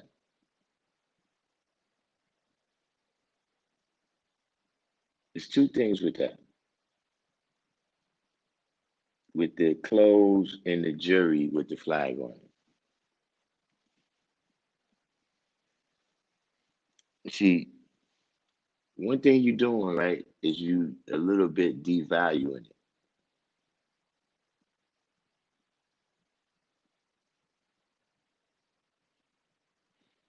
Especially when now you're going according to a different law, like, oh, now this is a game now because you got it on a shirt. Now anybody can wear it. No, you're supposed to have to show and proof for that too.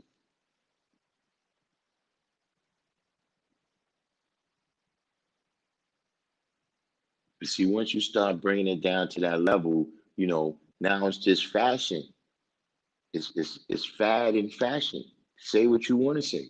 Once you start putting it on clothes and jewelry, now it's fad and fashion.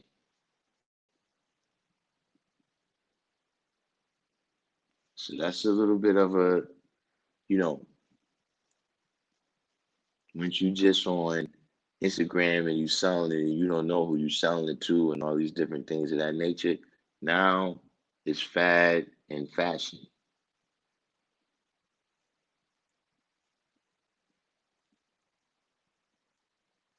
You know, going into why we don't want to make it fad and fashion, we can, but I don't think we need to.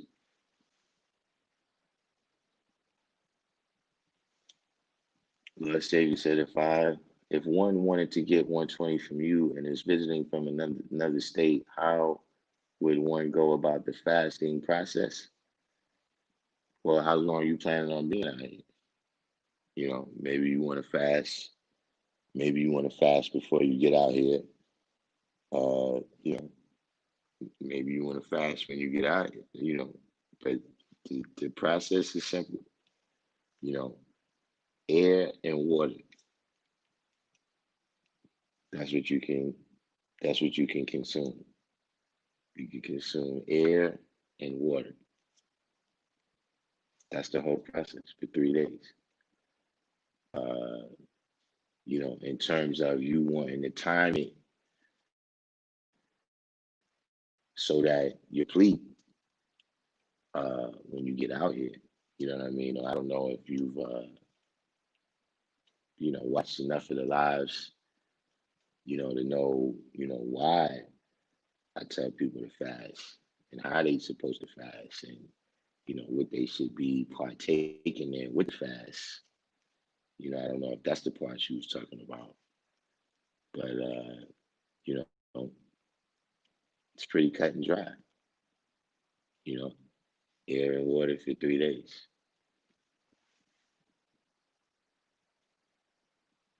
You said did Shabazz put the moon in outer space with high explosives?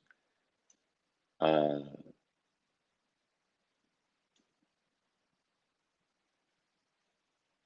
I don't recall Shabazz. I'm saying in the story, you know, because you know, first of all, we got Mr. Spock on here. We got Mr. Spock on here. I don't know if Alfonso Brown might be the original Mythbuster, might be listening somewhere in the background. So that's, you know, in the story, um, wasn't Jatu Shabazz was the one who, I don't think Shabazz was the one that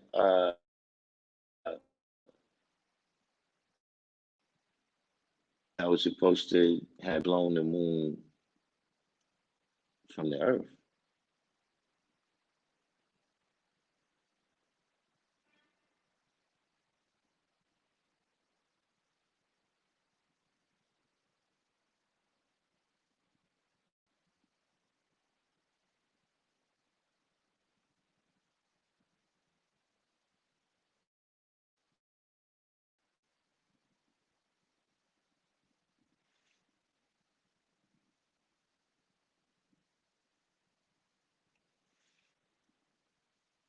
District 120 said I was told not to wear my flag unless you know 120 or ready to step out there in the mathematical arena.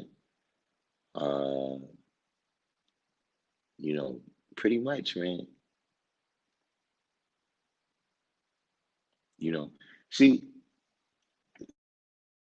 and this is just a jewel for you. You know, it's probably a tangent, but this is just a jewel for you.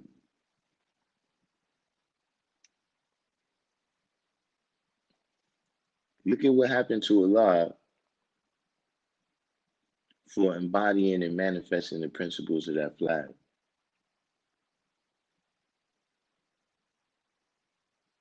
And now you putting it on.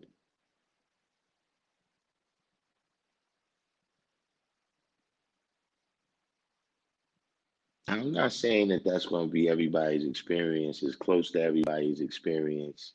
You know what I'm saying? That everybody's had that experience.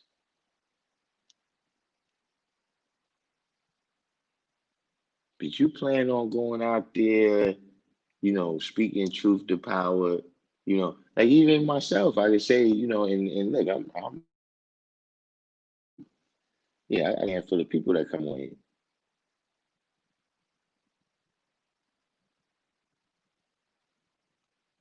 And so far, it's been positive.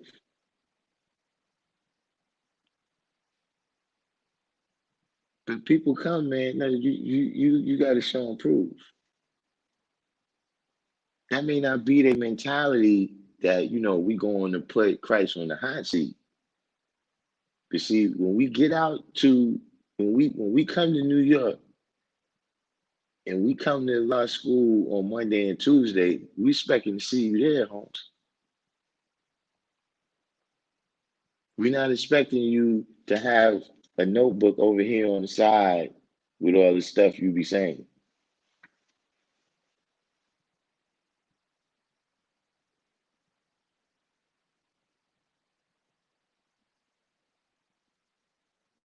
You're gonna have to show and prove it. You could, like I said, you could make it a shield for your dirty religion and certain things you won't be able to slip through.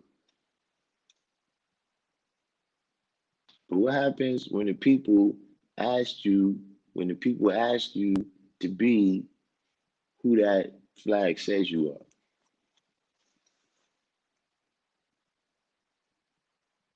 Say you put the cop uniform on and the person run up to you and say, the person with a gun is chasing me.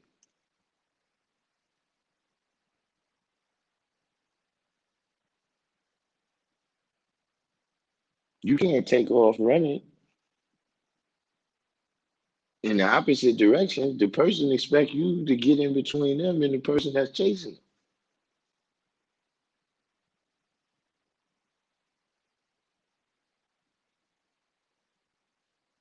You walking down the street with a fireman hat on and a fireman uniform, and the person say, my family is trapped in the burning building. That's the real time you had to show and prove, man. So you can play a game with it if you want. But see, just like this knowledge magnifies your ability, and you can see how, even having a little bit of knowledge in the midst of people who don't have no knowledge can make you a giant. See, it also increases your responsibility. And when your responsibility increases, your penalty for not taking care of your responsibilities increase.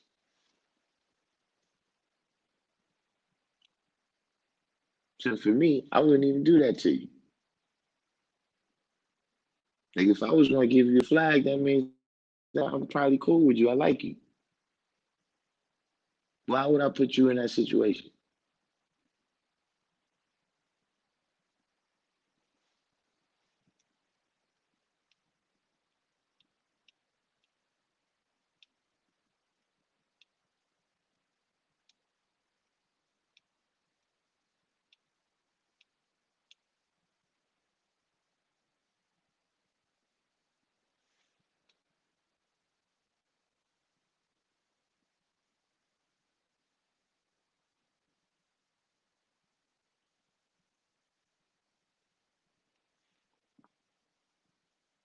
So Paul Bourne said you made a post on Instagram about knowing the 120 lessons in order to wear the flag.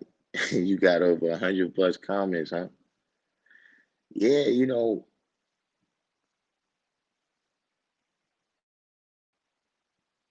I mean, it sounds good. I guess, if you like a person, like I said, you like this person and, you want them to wear the flag or whatever, but,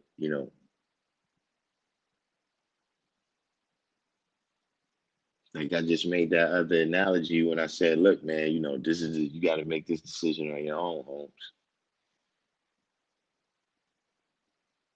And see, my thing is, even if you do give the flag to a person, you still supposed to tell them how to rock it. You still supposed to tell them what it means, man. Even if you just give them the simplest definition, man, this flag means man, woman, and child. Or this flag means God power over the universe. or whatever.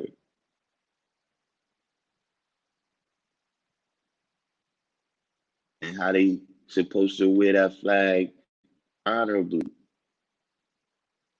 and be an honorable person.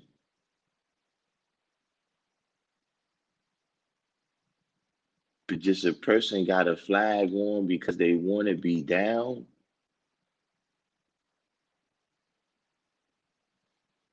It's weird stuff to me. How the young boy said that's goofy.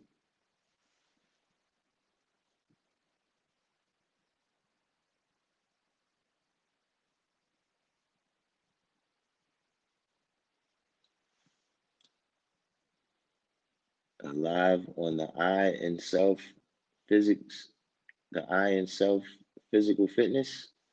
Yeah, I gotta. That's like I told you. I want to do. I'm gonna get some equipment.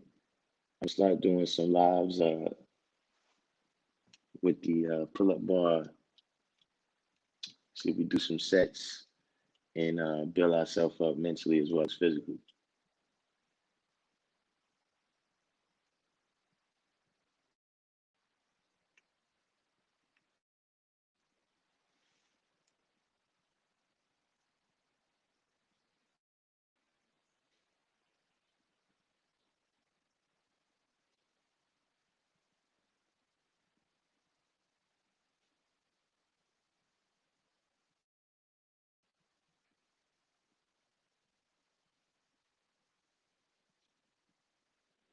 The Earth, the Earth Saga City or Sagacity. Pardon me, Earth. Uh, maybe I should have stayed in college, but I don't know how to pronounce. I don't know how to pronounce your name. But the Earth Sagacity exists. Everyone who buys a flag from her, she handcrafts them. She took me through the lessons. Yeah, that's fantastic.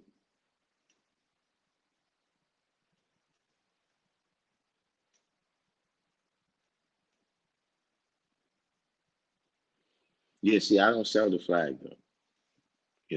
I mean, I still rep the colors a lot in my designs.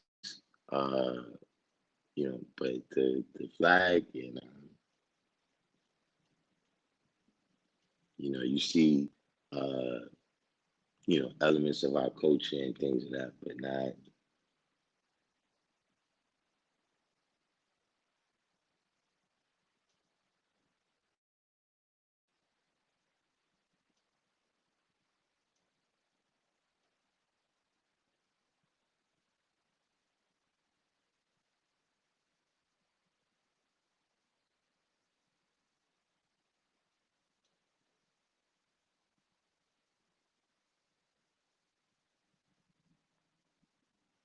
Yeah, tattoo. That's what I was saying, right? I don't remember Shabazz for doing that.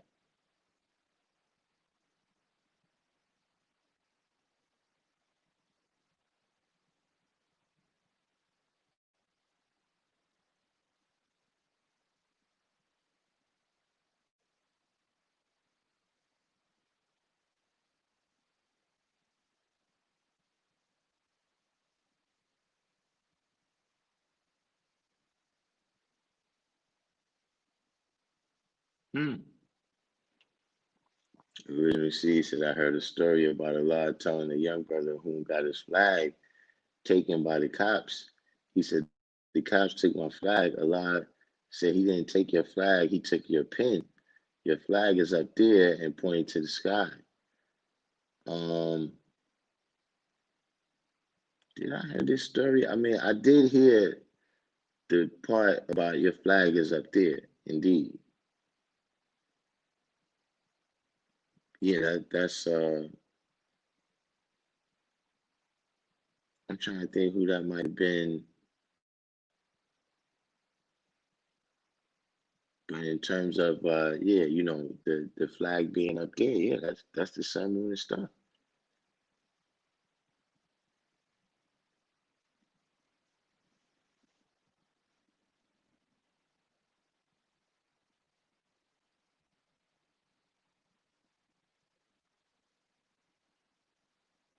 Right. See, God said Javon say he saw a dude at his job and he had a universal flag on. I said, peace, how you see that?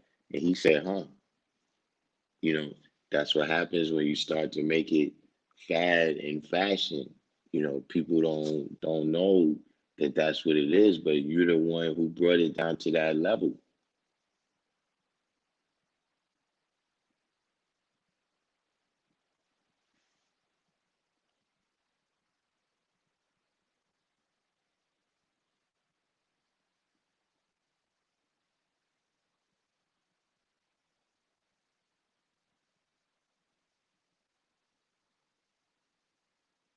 See what I'm saying? He bought it on Amazon. You see? You know, Amazon.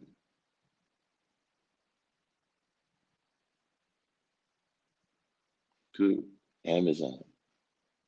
This Amazon, you get the lessons, you get a whole package. You can get a 5% starter kit on Amazon now. You can get Melchizedek book. You get you a flash shirt. What the hell is going on here? You get your whole 5% starter kit. I wonder how much it costs for a 5% starter kit. It's Christmas now too. You can get it on a discount. You walking around with all the paraphernalia.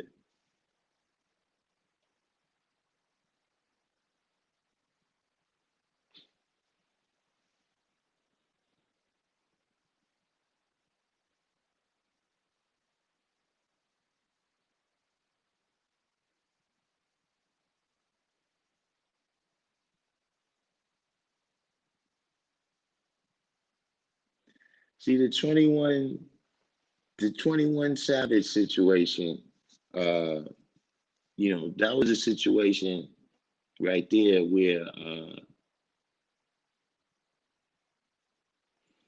you know, see the brother was being influenced by some 5%ers. And so that was one of the reasons why he did things the way he did it. You know what I'm saying? But again, like I said, these is the lessons that, these are the things that we responsible for. Then look, just like right now, right? If you got maybe a family member or whatever, right? You like, yo,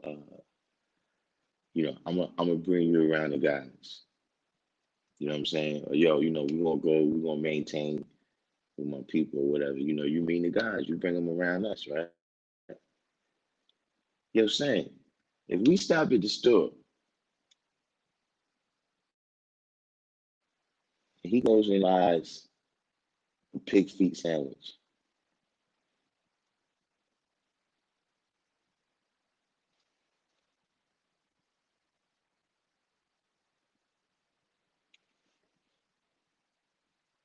he orders a pig feet sandwich and asks for hot sauce on it. Son, that's your fault. I know knowledge is infinite. Maybe you was telling him a whole bunch of other stuff and you just didn't recall to tell him.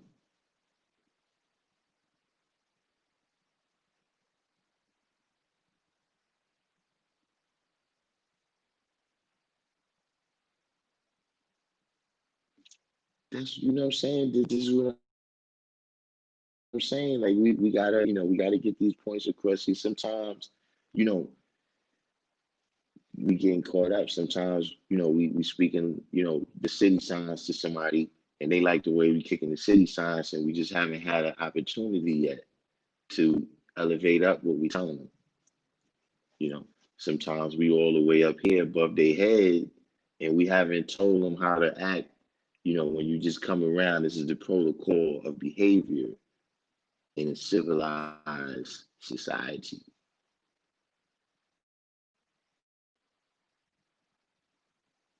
But that's exactly what I mean when I say, look, when a brother is in that situation, and this is what doesn't happen. When a brother say, yo, listen, man, I met the guys, man, and they've been real influential, you know what I'm saying? Like the brother here. who said, look, I'm not a 5%er, but my mentor is a 5%er. So that's how I've been exposed to this thing. And, it's helped me out a lot in life. So that's why I'm tuning in right now. See, he learned that. The brother who ever exposed him to that, he let him know.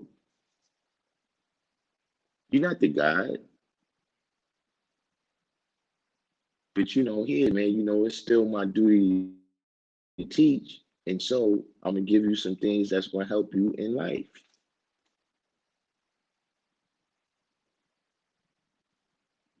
You know, that's why that situation went left when it shouldn't have.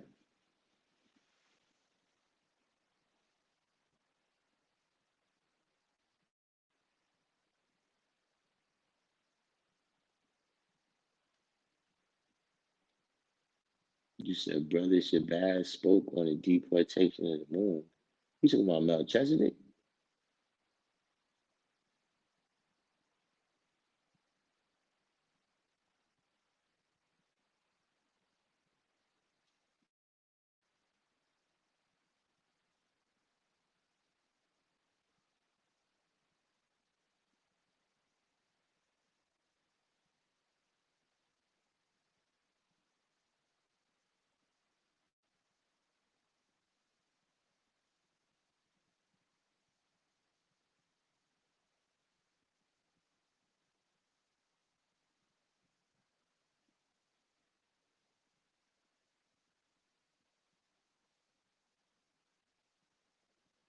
Shabazz called supreme mathematics divine mathematics.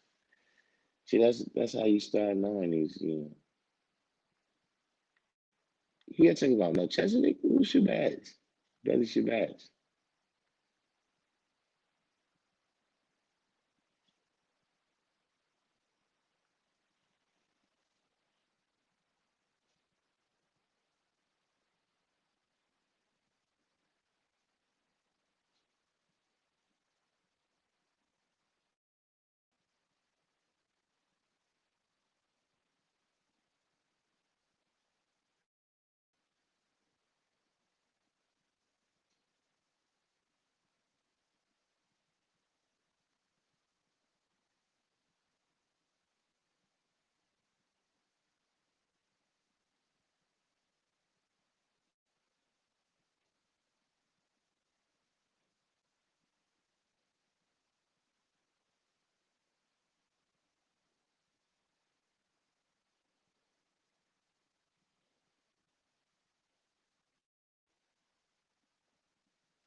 Does the 5% actually own the patent on the universal flag?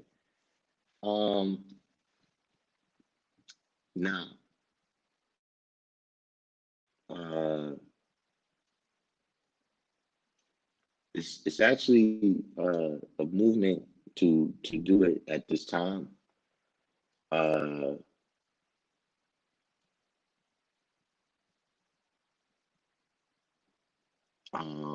I'm not sure, where's the level of progress at. You know what I mean? But at this point, no.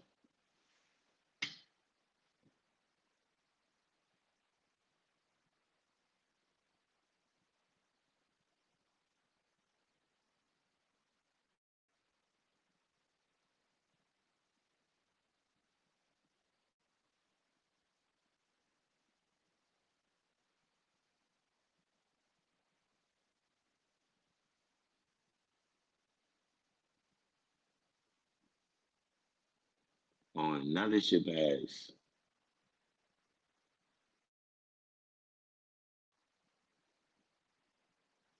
All right. Is that the light skinned brother, the brother Shabazz?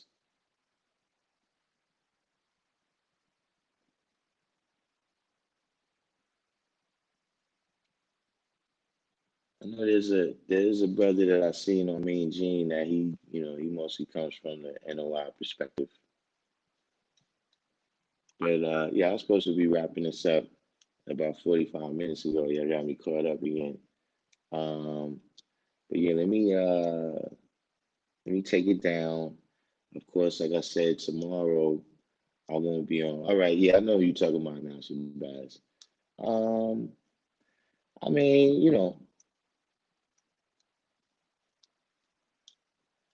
uh, I mean, don't get me wrong. Now he dropped some things that I I wouldn't I got some respect for the things that he builds on. You know what I mean? But he's a little bit more of a practitioner of a little more religiously based Islam than myself.